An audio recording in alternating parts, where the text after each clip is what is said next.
প্রেম তৃষা। ইশরাত জাহান জেরিন। পর্ব 36 থেকে 40। নীলগিরির বুক চিরে ওঠা পাহাড়গুলোর পাশে দাঁড়িয়ে রিসোর্টটি। রাতের আধার নামতেই জায়গাটা যেন অন্য এক জগতে ঢুকে যায়। চারদিক নিঝুম, শুধু দূরের ঝর্ণার ধ্বনি আর মাঝে মাঝে শুষ্ক করে বয়ে যাওয়া পাহাড়ি হাওয়ার শব্দ। রিসোর্টের বারান্দা থেকে তাকালেই চোখে পড়ে পাহাড়ের ঢাল বেয়ে নেমে আসা কুয়াশা। আজ আকাশে তারার অগণিত মেলা। অন্ধকারে জোনাকি জ্বলে উঠছে আভা ছড়িয়ে। চারপাশের গাছপালার রাতের আলো আধারিতে দাঁড়িয়ে আছে নীরব প্রহরীর মতো। কাঠের তৈরি কটেজগুলো নরম আলোর হলুদাভ লণ্ঠনে ঝলমল করছে। ভেতর থেকে ভেসে আসছে উষ্ণতার আবহ। দূরে পাহাড়ের গা ঘেঁষে দাঁড়িয়ে থাকা এই রিসোর্ট থেকে মনে হয় পুরো পৃথিবীটা থমকে গেছে। শুধু নিস্তব্ধতা আর প্রকৃতির গোপন গুঞ্জন বাজছে কানে। রাত বাড়তে থাকলে এই পাহাড়ি হাওয়া আরও শীতল হয়। শরীরে কাঁপন ধরায়, অথচ সেই কাঁপুনি মন শান্ত করার মতো এক ধরনের প্রশান্তি নিয়ে আসে। রাত গাঢ় হয়েছে এখন। সেই সঙ্গে রিসোর্টের চারপাশে নীরবতার চাদর আরও ঘন হয়েছে। মাঝে মাঝে দূরের পাহাড়ি পথ ধরে হেডলাইটের ক্ষীণ আলো ভেসে আসছে, আবার মিলিয়ে যায় আঁকাবাঁকা আধারে। সেই ক্ষণিক আলোয় পাহাড়ের ছায়াগুলো আরও রহস্যময় হয়ে উঠছে। নীলগিরির বুক চিরে ওঠা পাহাড়ের সামনে দাঁড়িয়ে আছে প্রেম ও তৃষা। ঠিক কিছুক্ষণ আগেই সিমলা আর অঙ্কুর এসে পৌঁছেছে। এই জনকে পাওয়া যায় না সহজে। সারাদিন তারা কোথায় কোথায় ঘুরে বেড়ায় কেউই জানে না। আসার পরপরই প্রেম অঙ্কুরটির সঙ্গে করে অন্যদিকে চলে গেল। সিমলাকে ফেলে রেখে গেল তৃষার কাছে। দুই বান্ধবী পাশাপাশি বসে আকাশের কালো গামছার মতো চাদরে ভরা তারাদের দেখতে ব্যস্ত। হঠাৎ সিমলা ফিসফিস করে বলল, তোর কত ভাগ্য।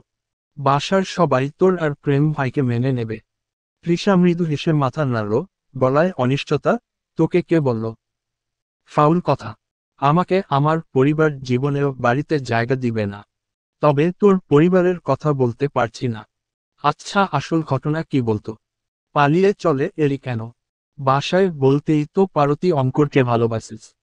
আমি না হয় কাউকে পছন্দ করতাম না বিধায় পালানোর সময় কিছু বলে আসতে পারিনি। তোকে তো বলেছি, বাইক রাইড আমার জন্য কত গুরুত্বপূর্ণ। পাশাপাশি জগন্নাথে পড়াও। আমাকে আমার ভাগ্য এখানে টেনে এনেছে। এখন এটাই আমার ঠিকানা হয়ে গেছে। আসলে আমি বোধহয় কখনো প্রত্যুষ দেওয়ানকে চাইনি। সবসময় এই হারে বজ্জাত হাইব্রিড করলা প্রেম নেওয়াজকেই চেয়েছি, নয়তো শেষে ঘুরে ফিরে তার প্রেমে কেন পড়লাম। যাক বাবা, যা হয়েছে ভালো হয়েছে। তবে আমি এখনো অনেক কিছু জানি না। প্রেমের বাবা মা কি করে মরল? লোকটা কি আগেও এমন শক্ত মনের ছিল নাকি পরিস্থিতি তাকে এত কঠোর হতে বাধ্য করেছে? আচ্ছা বাদ দে, তোর কথা বল। সিমলার চোখ ঝলমল করে উঠল। আমার বলার মতো কোনো কথা নেই। কেবল আমি জানি অঙ্কুর আমাকে কতটা ভালোবাসে। জোরপূর্বক বুড়ো লোকের সঙ্গে বিয়ের হাত থেকে সে বাঁচিয়েছে আমায়। আর তার জন্যই বাড়িতে হওয়া আমার ওপর মানসিক নির্যাতনের হাত থেকে আমি আজ রেহাই পেয়েছি। তো তোর না চিত্রা নামক কার সঙ্গে খুব ভালো সম্পর্ক? কথা বলিস না এখন? তৃষা মৃদু ভ্রুকুটি করল। কথা কি আর বলবো? বললেই তার ওই হ্যান্ডসাম স্বামীটা বলে আমি নাকি ছোট লোক। সামনা সামনি একদিন পাই ব্যাটাকে, তখন বুঝাব এই তৃষা কি জিনিস। সিমলা হেসে উঠল, তুই বুঝানোর আগেই যেন সে আবার না বুঝিয়ে দেয়। আচ্ছা, নামটা জানি কি তার? তৃষার একপল থেমে জবাব দিল, ফারাজ এলাহি। বলতে না বলতেই হঠাৎ ফোনে একটা ভিডিও কল এলো। কলটা দেখে তৃষার মুখে খুশির সীমা রইল না। সে রিসিভ করে বলল, আরে চিত্রা, কি খবর তোমার? আমায় তো ভুলেই গেছো। চিত্রা সে হেসে বলল, আসলে তেমন কিছু না। সংসার, সন্তান, স্বামী নিয়ে আজকাল একটু ব্যস্ত সময় কাটছে। তোমার কি অবস্থা? তৃষা দীর্ঘশ্বাস ফেলে সব খুললে বলল। শুনে চিত্রা মুচকি হাসল। আমার অবস্থা? এক এক করে সব কিছু চিত্রাকে খুলে বলতেই চিত্রা মুচকি হাসি দিল। বলল, তাও ভালো। প্রেমকে তুমি আগে থেকে পছন্দ করতে। সুখেই আছো? আমার সঙ্গে যখন ফারাজের বিয়ে হলো, হায় আল্লাহ, ওইসব দিন কি করে যে কাটিয়েছিলাম। তবে এখন আল্লাহর কাছে লাখ লাখ শুকরিয়া, কারণ ওইসব খারাপ দিন না দেখলে আজকের ভালো দিনগুলো দেখতে পেতাম না। স্বামী হিসেবে ফারাজ এলাহি আমার কাছে শ্রেষ্ঠ। তোমার গল্প তো তুমি আগেও বলেছিলে। যত শুনি তত মুগ্ধ হই। চিত্রা হাসল, তোমার গল্পও কম কোথায়। স্বামী স্ত্রী দুজনেই রাইডার। আর তুমিও তো। ইস, ওইসব গল্প গোপন থাক। বলি মুচকি হাসল চিত্রা। চেহারার লাবণ্য দিনকে দিন বেড়েই চলছে। সাধে কি তাকে তার স্বামী যান আগুন সুন্দরী বলে ডাকে। তৃষা কথা বলে রাখল। চিত্রা জানিয়েছে ফারাজের কক্সবাজারে কি একটা দরকারি কাজ আছে। এই সপ্তাহের মধ্যে বাংলাদেশ আসবে। বউ ছাড়া ওই লোক কোথাও যায় না। অবশ্যই ইতালি থেকে গোটা পরিবার সহ আসবে। ভালোই হবে। এখান থেকে কক্সবাজার যেতে কি এমন সময় লাগবে? দেখা করতেই পারবে। কেমন যেন একটা ভালো লাগা কাজ করছে। এই সুযোগে ফারাজ এলাহির সঙ্গে প্রেম নেওয়াজের একটা পরিচয় পর্ব হয়ে যাবে। তৃষা উঠে দাঁড়াতেই পেছনে থেকে প্রেম তার কোমর জড়িয়ে ধরল। সেই হাত সরাসরি পৌঁছে গেল টি শার্ট ভেদ করে উষ্ণ কোমরের ভাঁজে। তৃষা নিজেকে ছাড়িয়ে ফিসফিস করে বলল, আরে কি করছেন? সিমলা সামনে আছে দেখতে পারছেন না? তুমি পাশে থাকলে আমার অন্য কিছু আর দেখতে মন চায় না শোনা। উফ, চুপ করেন। সিমলার এসব দেখে লজ্জা পাচ্ছে। সরে যাবে তার আগেই তাকে অন্ধকারে টেনে বুকের সঙ্গে মিশিয়ে জড়িয়ে ধরল অঙ্কুর। গালে চুমু দিয়ে বলল, চশমা সুন্দরী চলো রুমে চলো। ঘুম পাচ্ছে। সিমলা মুচকি হেসে বলল, ঘুম পাচ্ছে সত্যি তো। অঙ্কুর চতুর হেসে উত্তর দিল, ইস কথা কম ভালোবাসা বেশি জানো না। বলি সে হাত টেনে সিমলাকে রুমে নিয়ে গেল। তারা যেতেই প্রেম তৃষার ঠোঁটে জোর করে শক্ত চুমু দিয়ে বলল, এবার চলো আমরাও যাই। নেওয়াজ বংশ এগিয়ে নিয়ে যেতে হবে না। প্রেম তৃষার চোখে একটা কাপড় বেঁধেছিল। রুমে এনে সেই কাপড় খুলতেই তৃষা রীতিমতো অবাক। রুমটা কি সুন্দর করে সাজানো। চারিদিক ফুলের গন্ধ মম করছে। বিছানার ওপর সাদা চাদর টানটান করে বিছানো হয়েছে। বিছানার চারপাশে সাদা পাতলা পর্দা ক্যানোপি স্টাইল টানানো। ছাদের ঠিক মাঝ বরাবর ফুল দিয়ে তৈরি করা মোটা একটি আর্চ সাঁটানো রয়েছে। ফুলগুলোতে লাল, হলুদ, গোলাপি, সাদা রঙের মিশ্রণ। ফুলের মালা থেকে ঝুলে আছে কাচের লণ্ঠনের মতো ছোট ছোট ঝাড়বাতি, ভেতরে মোমবাতির হলুদ আলো জ্বলছে। এগুলোর নরম সোনালি আলো পুরো ঘরটিকে মায়াময় আবেশে ঢেকে দিয়েছে। ঘরের প্রতি কোণে সুগন্ধি মোমবাতির আলো জ্বলছে এবং ফুলের সাজে জায়গাটা আরও আকর্ষণীয় হয়ে উঠেছে। পাশেই একটি আরামকেদারা, তাও মাধুরী মিশিয়ে সাজিয়ে তোলা।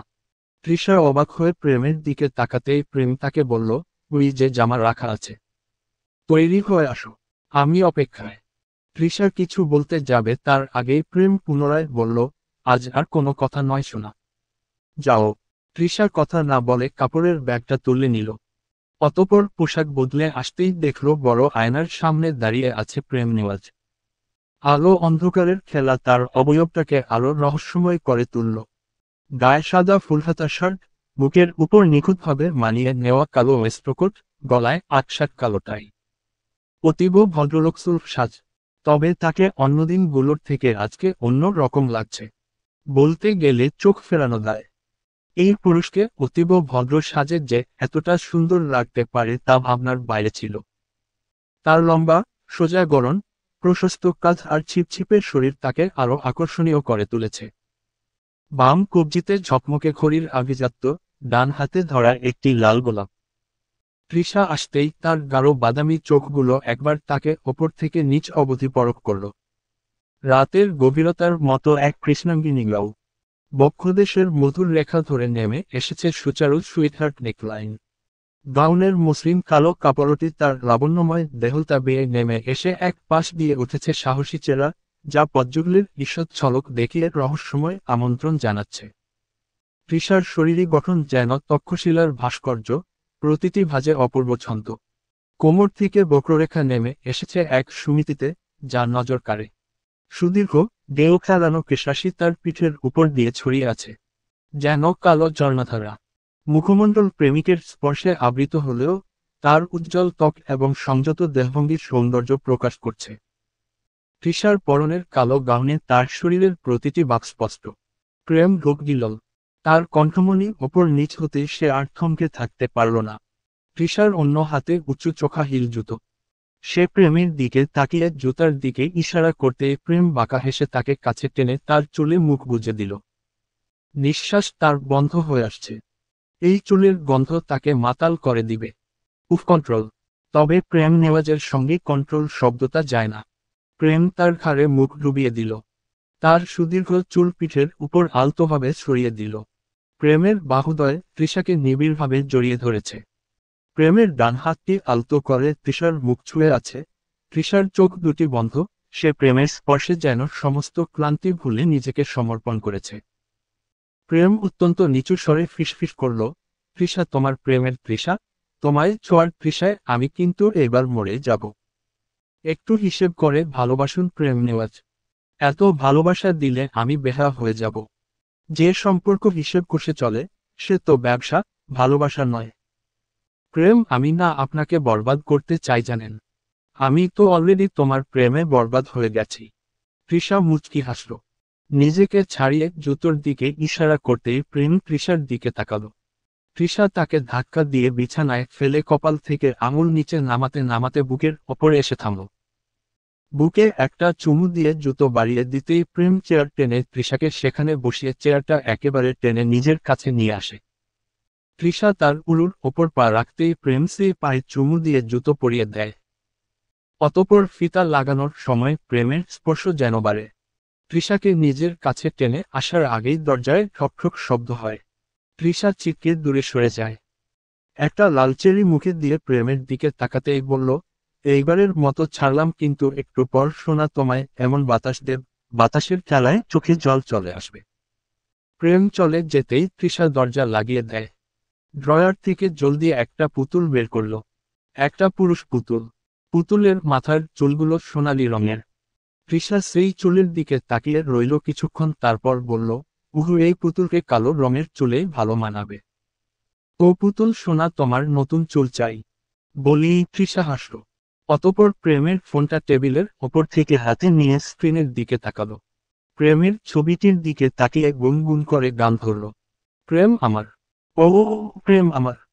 প্রেম রুমে এসে দেখল তৃষা কোথাও নেই। ওদিক তৃষাকে ডেকে শেষে ড্রয়ার খুলল। কাপড়ের ভাঁজ সরিয়ে পুতুলটা হাতে নিয়ে বলল, তৃষা, আমার ওপর গেম খেলো না। তুমি যেই গেম খেলছো ওটা আমার তৈরি করা বলি। দরজার দিকে তাকাতেই দেখল তৃষা সেখানে দাঁড়িয়ে। প্রেম তাকে দেখে বাঁকা হাসল। তৃষা ক্ষেপে গিয়ে কিছু বলতে যাবে তার আগেই তৃষাকে কাছে টেনে প্রেম কথা বন্ধ করতে ঠোঁটে চুমু খেল। তৃষা নিজেকে ছাড়িয়ে বলল, আমি অঙ্কুর ভাইকে নিয়ে পুতুলটা আপনার জন্য আনিয়েছি, আপনি কিনা দেখে নিলেন। এই মানে, যখন ড্রয়ারে ঢুকাচ্ছিলে তখনই দেখে ফেলেছিলাম।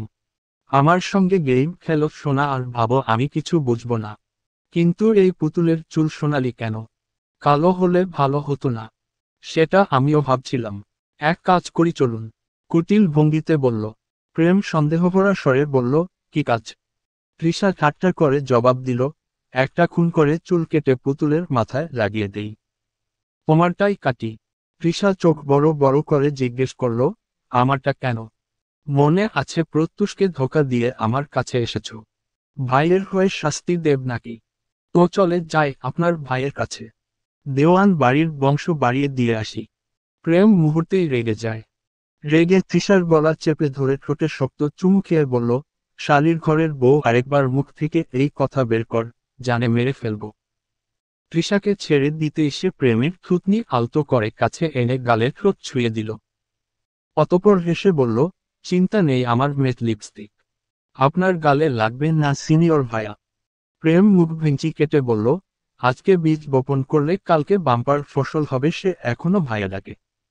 তৃষা জবাব দিল না। ড্রেসিং টেবিলের সামনে দাঁড়িয়ে গায়ে পারফিউম লাগাতে প্রেম পেছনে থেকে তাকে জড়িয়ে ধরল। জিজ্ঞেস করল, আরে বাপরে, এই শোনা, পারফিউমে কি ড্রাগস মিশিয়েছ? আমার তো চোখ ঝাপসা হচ্ছে, নেশা নেশা লাগছে। তো যান গিয়ে লেবু পানি খান। তুমি আছো না, তোমার মতো একটাকে রেখে অন্য কিছু খেলে খাবারও রাগ করবে। তবে পারফিউমটা ভালো, আগেরটা তো এয়ার ফ্রেশনারের মতো লেগেছে। তবুও তো কাছে এসেছেন, ধরতে হবে বলে ধরি, ছাড়া ধরার মতো কোনো কারণ নেই। আর বউ গিফট দিলে একটা ভালো কিছু দেও। এই যুগে পুতুলকে দেয় আমি। আপনি জানেন ওটা অঙ্কুর ভাইকে দিয়ে আনিয়েছিলাম কষ্ট করে। একটা সুইচ আছে, ওটা চাপলে তোমার জামা কাপড় খুলে যাবে নাকি? যদি এমন কিছু হয় তাহলে নেওয়া যায়। আমি বলতে চেয়েছি ওই সুইচ চাপলে আপনার জন্য একটা গিফট কিনেছিলাম, ওটা ওপেন হবে। সেটা খুলে বললেই তো পারো। খুলেই তো বললে চাইতাম, কিন্তু আপনার জন্য পারলাম কই। তাহলে শাস্তি হিসেবে এবার সব খোলার দায়িত্ব আমায় দাও। খুলবেন মানে? মানে তোমার হৃদয়টা একটু খুলে দেখতে চাই, তাতে আমি ছাড়া আর কেউ আছে নাকি? ঈশ্বরের হৃদয় বেচে আইফোন কেনার ধান্দা। প্রেম সেই কথা শুনে পকেট থেকে লেটেস্ট আইফোন বের করে তৃষার সামনে ধরে চোখ মেরে বাঁকা হাসল। এই লোক কিভাবে খোঁচা মারল? আইফোন আছে বলে দুনিয়া কিনে নিবে নাকি? রিসোর্টটায় আজকে আলাদা করে অনুষ্ঠান আছে। তৃষা প্রেমের হাত ধরে রিসোর্টের ক্লাবে আসে। সেখানে অনেক দম্পতি আগ থেকেই ডান্স করায় মশগুল। তৃষা প্রেমের হাত ধরে সেখানে প্রবেশ করে। প্রেম তৃষার চোখে চোখ রেখে হাত বাড়িয়ে বলল, চলো ডান্স করি। তৃষা হাতে হাত রাখতেই প্রেম তাকে নিয়ে ওপরের দিকে চলে যায়।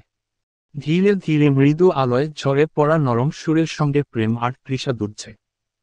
চারপাশ নিস্তব্ধ, কেবল মৃদু সঙ্গীত আর দু জনের নিঃশ্বাসের শব্দ মিলেমিশে এক আবেশ তৈরি করছে। প্রেম তৃষাকে শক্ত করে জড়িয়ে ধরে ঘোরাতে ঘোরাতে কাছে টেনে নেয়। তৃষার লম্বা চুল প্রেমের গায়ে ছুঁয়ে যায়। প্রেম ফিসফিস করে তৃষার কানের কাছে মুখ এনে বলল, তুমি জানো, আমি তোমাকে ছাড়া এক মুহূর্তও ভাবতে পারি না। তৃষা চোখ নামিয়ে তাল মিলিয়ে বলল, আপনি শুধু কথায় বলেন, বিশ্বাস করব কিভাবে?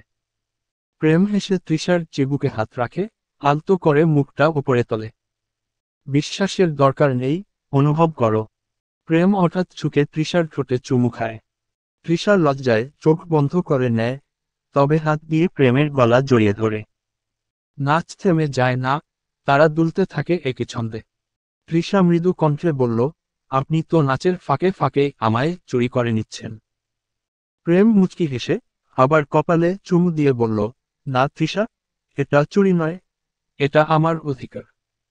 তৃষা মৃদু হেসে চোখ মেলে, তবে তার ভেতরে রক্তিম আবেশ ছড়িয়ে যায়। প্রেম আবার কোমর জড়িয়ে কাছে টেনে নেয়, ঘূর্ণির মতো দুলিয়ে দেয়, আর মাঝে মাঝেই তার ঠোঁট ছুঁয়ে নেয় তৃষার ঠোঁট। তৃষা শ্বাসভরা কণ্ঠে বলল, থামুন প্রেম, আমি হারিয়ে যাচ্ছি। প্রেম তাকে শক্ত করে জড়িয়ে ধরল, হারিয়ে যেও না, থেকো যাও আমার ভেতরেই, চিরকাল। ওগো শুনছেন? শুনছি পাখি, বলো। সবচেয়ে ছোট্ট আনন্দ তোমার ডাকনাম উচ্চারণ করা। সবচেয়ে কঠিন প্রশ্ন, তুমি আমাকে কতটা ভালোবাসো? কারণ হিসেব মেলে না। সবচেয়ে প্রিয় রং তোমার চোখের গভীর কালো। সবচেয়ে প্রিয় সঙ্গীত তোমার হাসির শব্দ। প্রিয় ঠিকানা যেখানে তুমি থাকো। সবচেয়ে সুন্দর মিথ্যে বলি আমি ঠিক আছি, অথচ তোমায় ছাড়া কিছুই ঠিক নেই। সবচেয়ে মধুর যন্ত্রণা তোমার অভিমান ভাঙানোর চেষ্টা। সবচেয়ে দীর্ঘ যাত্রা তোমার থেকে এক মুহূর্ত দূরে থাকা। প্রেম থমকে তৃষাকে চোখ দুটো বন্ধ করতে বলল। বাম হাতটা শক্ত করে ধরে আঙুলে হাত বুলালো। অতঃপর তৃষাকে চোখ খুলতে বলল সে। তৃষা আঙুলের দিকে চেয়ে দেখল তাতে ডায়মন্ডের একটা আংটি। তৃষা খুশিতে আত্মহারা হয়ে কিছু বলতে যাবে তার আগেই প্রেম তাকে বলল, অভিনন্দন। অভিনন্দন কেন? এই যে মিসেস, তুমি এখন আমার। কাগজে কলমে নও, কেবল সবটা জুড়েই কেবল আমার, আমিটার একমাত্র তুমিটা, শুধুই তুমি। ভালোবাসো আমায়? তবে জড়িয়ে ধরো তেমন করে, যেমন করে বিষমাখা শিকড় জড়িয়ে ধরে মৃত গাছের ধ্বংসাবশেষ। মিশে যাও আমার বুকের ভেতরকার অন্ধকারে, যেমন করে গোপনে মাটি টেনে নেয় মৃতদেহের সমস্ত গন্ধ আর স্মৃতি।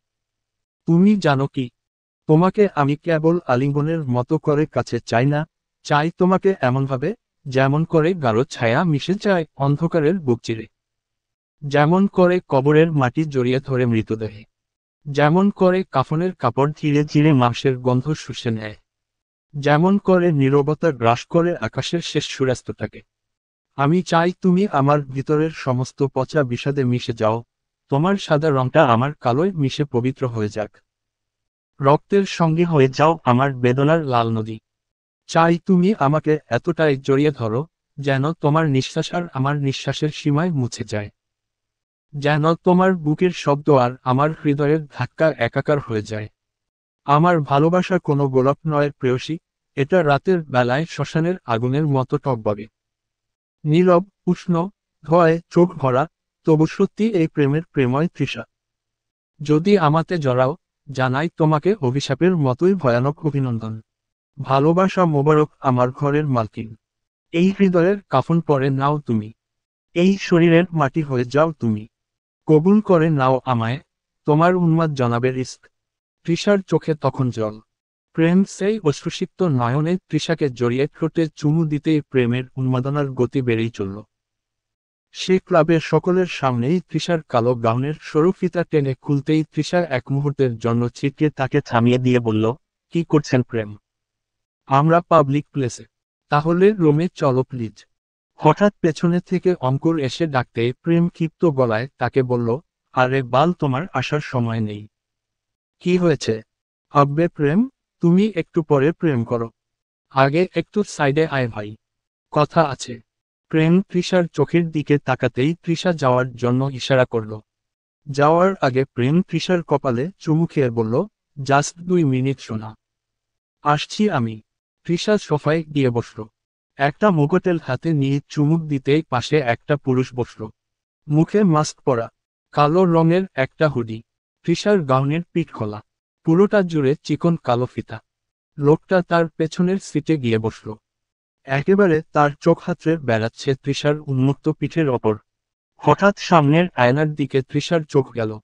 দেখতে পেল লোকটির দৃষ্টি কোথায় থমকে আছে। পরক্ষণেই আয়নায় আরেকটি ছায়ামূর্তি দেখে বুকের ভেতর ছলাৎ করে উঠল। তৃষা পেছনে ঘুরতেই দেখল হুডি পরা লোকটি উঠে বিল দিয়ে চলে যাচ্ছে। তার সামনেই প্রেম দাঁড়িয়ে আছে, চোখ এখনো তার তৃষার পিঠের দিকে। তার জিনিসে অন্য কারো নজর। বুকে লাগছে খুব, সঙ্গে ভেতর ফালাফালা করার মতো বিশ্রী এক ধরনের রাগ হচ্ছে। সে নিজেকে নিয়ন্ত্রণ করলে চাইল, পারল না। তৃষার হাত শক্ত করে ধরতে এসে কেঁপে উঠল। সেই প্রেম নেওয়াজের কথা মনে পড়ে যাচ্ছে যে তার পেটে ছুরিঘাত করেছিল, যে উন্মাদের মতো আঘাত করত এই শরীরে। শিউরে ওঠে তৃষার গা। প্রেম তার হাতটা শক্ত করে ঘরে টেনে নিয়ে যেতেই তৃষা বলল, আমি বুঝতে পারিনি লোকটার নজর যে আমার পিঠের দিকে ছিল। বিশ্বাস করুন। প্রেম শুনল না।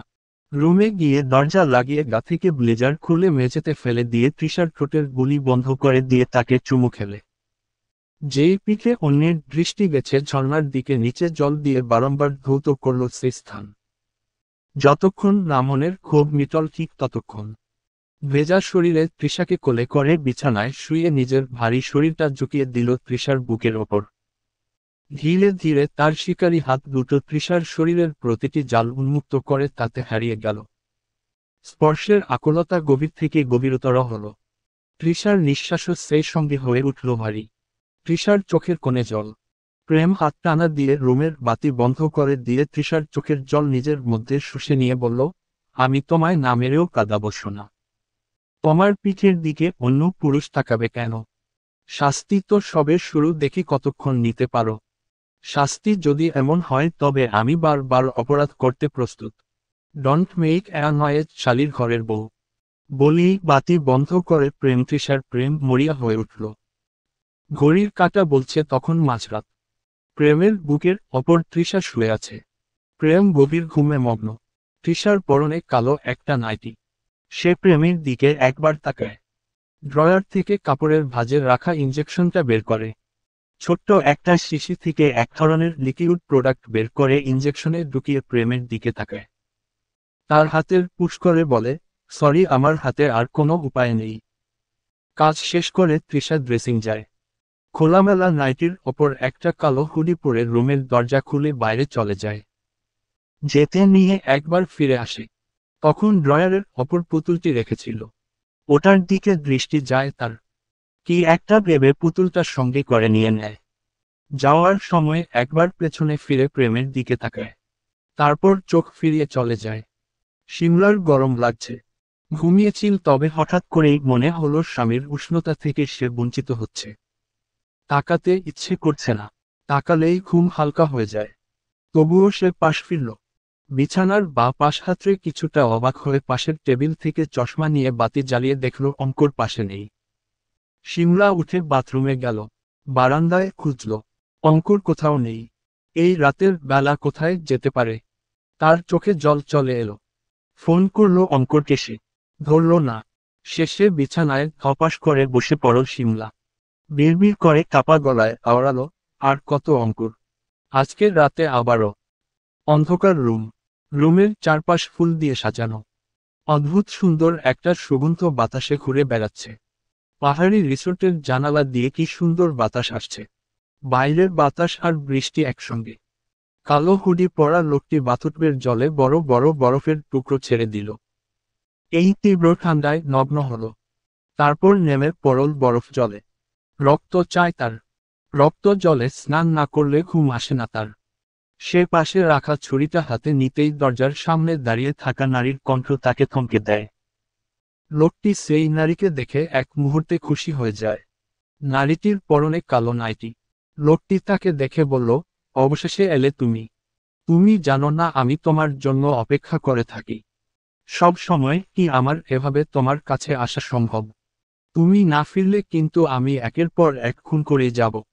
কাউকে বেঁচে থাকতে দিব না। কারণ আমি খুন না করলে তুমি আসো না। আসো না আমার কাছে। মেয়েটি শরীর থেকে কালো রঙা নাইটি খুলে ফেলল। নগ্ন শরীরে পুরুষের সামনে দাঁড়াতেই তার চোখ থমকে গেল। লোকটি আর কথা বাড়ালো না। হাত বাড়িয়ে দিতেই মেয়েটি জলে নেমে গেল। অতঃপর লোকটিকে বলল, তোমার রক্ত চাই। চাই তো। মেয়েটি লোকটির হাত থেকে ছুরি হাতে নিয়ে চোখ চোখ রেখে নিজের হাতর ওপর ধরে টান দিতেই ফ্যারফ্যার করে রক্ত গড়িয়ে পড়ে জলে। লোকটি সেই রক্তের দিকে তাকাতেই তার চোখ চকচক করে ওঠে। সে জিহ্বা দিয়ে লেহন করে সেই রক্ত। মনে হচ্ছে অমৃত মুখে দিয়েছে। মেয়েটি মুচকি হেসে লোকটির দিকে তাকায়। তারপর আবদার করে, আজকে যে মেয়েটিকে মেরেছ তার চুলগুলো দিও তো। আমার নতুন পুতুলটির চুলগুলো একটুও ভালো লাগেনি। আর শুনো, আজকে বিরিয়ানি রান্না করবে। কিসের বিরিয়ানি? মানুষের মাংসের। যাকে আজ মেরেছ তার মাংসের পিসগুলো বড় বড় করবে কিন্তু। বিরিয়ানি না খেয়ে আজ ফিরছি না। তবে অবশ্যই ফজরের আজানের আগেই সব শেষ করবে। আমায় তো আবার ফিরতে হবে। ইস, তুমি যেও না। তোমার স্বামীর থেকেও তো বেশি ভালোবাসি আমি। আমিও তো, তবে যেতে যে আমায় হবে। আজকে কিন্তু তুমি রান্না করবে বুঝলে। যাও, মর্জি আপনার। বলেই লোকটি মেয়েটির ঠোঁটে ঠোঁট ডুবিয়ে দিল। রাত আরো গভীর হলো। সঙ্গে গভীর হলো দুটো উন্মাদ শিকারীর উতলা উন্মাদনা। ফজরের আজান পড়ছে তখন চারিদিকে। অঙ্কুর বাইকটা রেখে রুম নাম্বার 222-এ প্রবেশ করে। পরনের কালো হুডিটা ভিজে একাকার। শেষে রিসোর্টের লন্ড্রিতে ওটা দিয়ে রুমে চলে আসে। এসে দেখতে পায় তার স্ত্রী ঘুমিয়ে আছে। অঙ্কুর শিমলার পাশে শুয়ে পড়ল। সিলিংয়ের দিকে তাকিয়ে নিঃশ্বাস ছাড়ল। অনেক ঘুম পাচ্ছে তার। এবার ঘুমাতে হবেই। কাজ তো অনেক করলো আজকে। সকাল হয়েছে সেই কখন। প্রেম ঘুমের মধ্যে নড়াচড়া খুব কম করে। হাত নাড়াতে গিয়ে গেল ঘুমটা ভেঙে। ইস, চোখে এত ঘুম কোথা থেকে আসছে। তবুও চোখ মেলার চেষ্টা করল। হাতের দিকে তাকালো একবার। উফচাকা হয়ে গেছে। হঠাৎ করে তার বুকে জড়িয়ে থাকা তৃষার দিকে চোখ গেল তার। ইস, আস্ত মায়া এই মেয়ে। দেখলেই আদর করতে মন চায়। প্রেম তৃষার চুলে হাত বুলিয়ে দিল। দেখলো চুল ভেজা। কিন্তু চুল ভিজল কি করে? হয়তো রাতে যে গোসল করিয়ে দিয়েছিল সেই জন্য হয়তো। তবে সারা রাতে তো শুকিয়ে যাওয়ার কথা। সে তৃষার কপালে চুমু দিতেই তৃষা নড়ে চড়ে উঠল। চোখ ফেলতেই প্রেম তাকে জড়িয়ে ধরল। জড়িয়ে ধরে বলল, আমি তোমায় অনেক ভালোবাসি তৃষা। অনেক বেশি। তৃষাও শক্ত করে জড়িয়ে নিল প্রেমকে। তবে তার চোখ প্রেমের পেছনে রাখা ড্রয়ারের ওপরে রাখা পুতুলটির দিকে। ওটার চুল এখন কালো। সে ওদিকে দৃষ্টি নিক্ষেপ করল।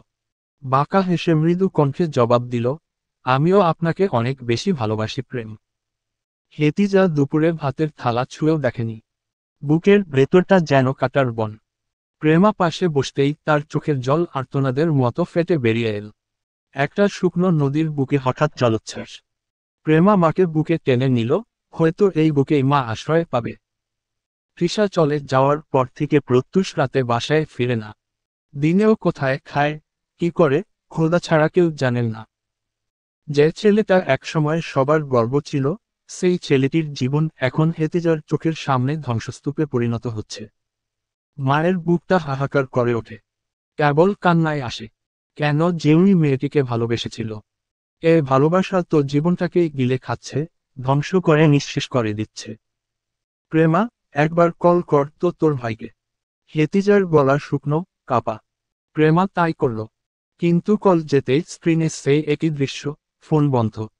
আজকাল যেন রিং হওয়ার থেকেও বন্ধ থাকার দৃশ্যটাই পরিচিত হয়ে গেছে। হেতিজার চোখে নিদারুণ ক্লান্তি। এই বাড়ির প্রতিটি জীবনের আলো কি এভাবেই নিভে যাবে? আল্লাহ, এই অভিশপ্ত পরিণতি থেকে কবে মুক্তি মিলবে? রিসোর্ট থেকে ফিরে আজ অদ্ভুত নিস্তব্ধতা নেমেছে ঘরে জুড়ে। দুপুরের রোদে বাড়িটা যেন তন্দ্রাচ্ছন্ন, জানালার পর্দায় আলো ছাড় খেলা থেমে গেছে। প্রেম আর তৃষা জনেই ক্লান্ত, কিন্তু ক্লান্তিরও এক রোমাঞ্চ আছে, যা শরীরের প্রতিটি শিরা টেনে রাখে কোনো এক অজানা টানের ভেতর। তৃষা বই পড়তে পড়তেই ড্রয়িং রুমের সোফায় ঘুমিয়ে পড়ে। নিস্তব্ধ ঘরে শুধু ঘড়ির কাটার শব্দ, আর দূরে কিচেন থেকে ভেসে আসে ছুরির সঙ্গে কাঠের টেবিলের ঘষা টানা। হঠাৎ ঘুম ভেঙে যায় তৃষার। চোখের পাতার ফাঁক দিয়ে কিচেনের দিকে তাকাতেই সে মুহূর্তটা থমকে যায়।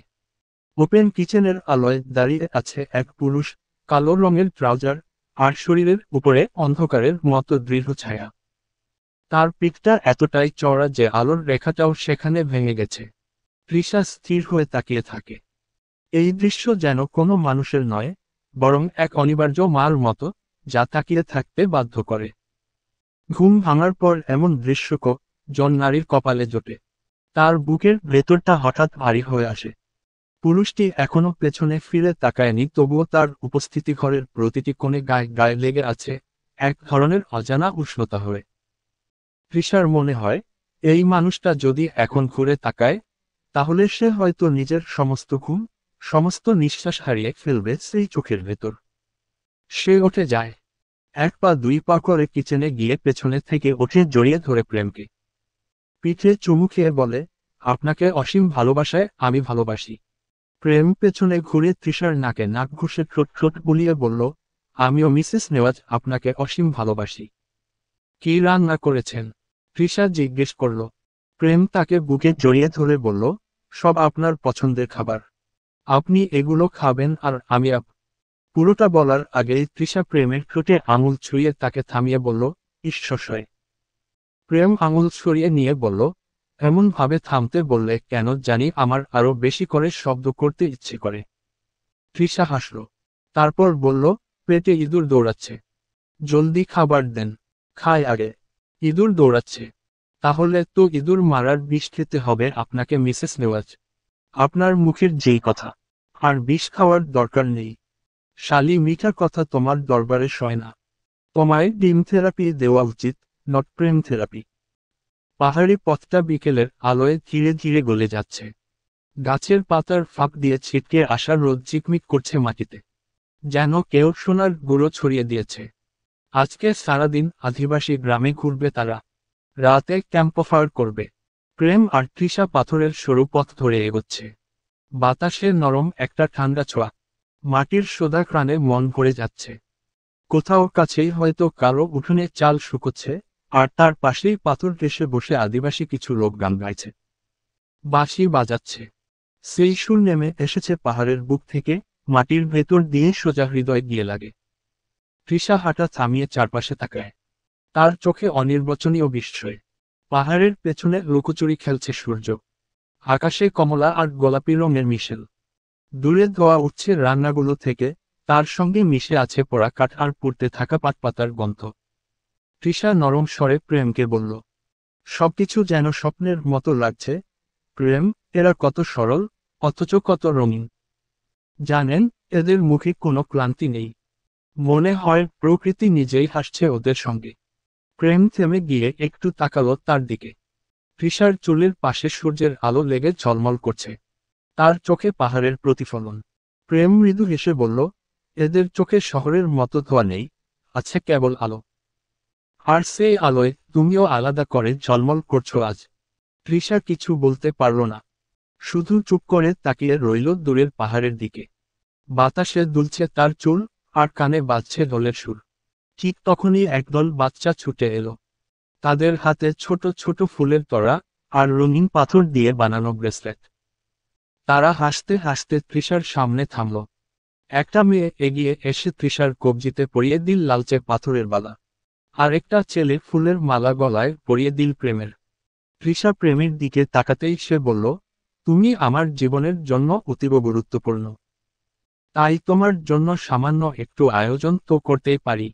হঠাৎ গ্রামের কিছু পাহাড়ি মুরব্বীরা ধীরে ধীরে এগিয়ে এলেন। তাদের গলায় পাটের চাদর। একজন বলে উঠলেন, আজ তোমরা অতিথি, আর অতিথি হচ্ছে ঈশ্বরের অন্য রূপ।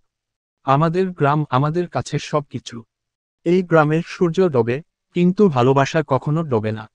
তৃষা মৃদু গলায় বলল, প্রেম, মনে হচ্ছে আমি যেন আমার নিজের ঘরে ফিরে এসেছি। প্রেম তার হাতটা ধরল। হয়তো ভালোবাসা মানেই এমন এক জায়গা, যেখানে অপরিচিতরাও আপন হয়ে যায়, যেখানে প্রতিটা বাতাসে তোমার নামের মিষ্টি প্রতিধ্বনি শোনা যায়। তাই না? তৃষা কিছুক্ষণ নীরব থাকল। তারপর আকাশের দিকে তাকিয়ে বলল, দেখো, সূর্যটা কেমন থেমে গেছে আমাদের জন্য। প্রেম হেসে বলল, হয়তো সেও দেখছে, আজ শহরের দুই মানুষ মিশে যাচ্ছে পাহাড়ের মাটির সঙ্গে। দুজনেই এগিয়ে চলল গ্রামের ভেতর। যাওয়ার সময় তৃষা বলল, আপনি যেই মানুষ এখানে অসভ্যতামি করবেন না কিন্তু। প্রেম মুখ বাঁকিয়ে বলল, দেখা যাক শালীর ঘরের বউ। গ্রামের ভেতর ঢুকতেই কিছু মেয়েরা এসে তৃষা আর প্রেমকে আদিবাসীদের পোশাক দিল। তৃষা তো সেই পোশাক পরার জন্য মহা আগ্রহী।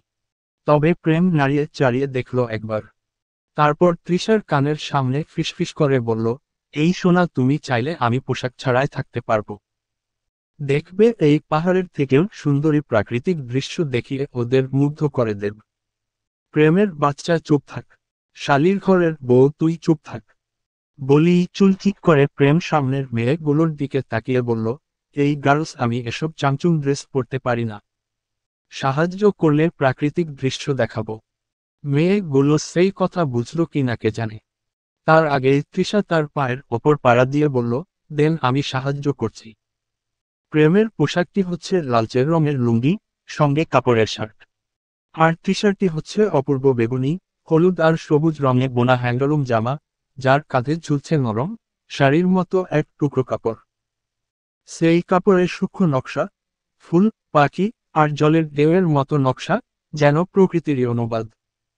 তৃষা পোশাকটি পরে বের হতেই বাতাস যেন কিছুক্ষণের জন্য থেমে গেল। জানালার ফাঁক দিয়ে ঢুকে পড়া আলো তার গায়ে পড়তেই সে যেন গ্রামীণ রঙে মিশে গেল একেবারে।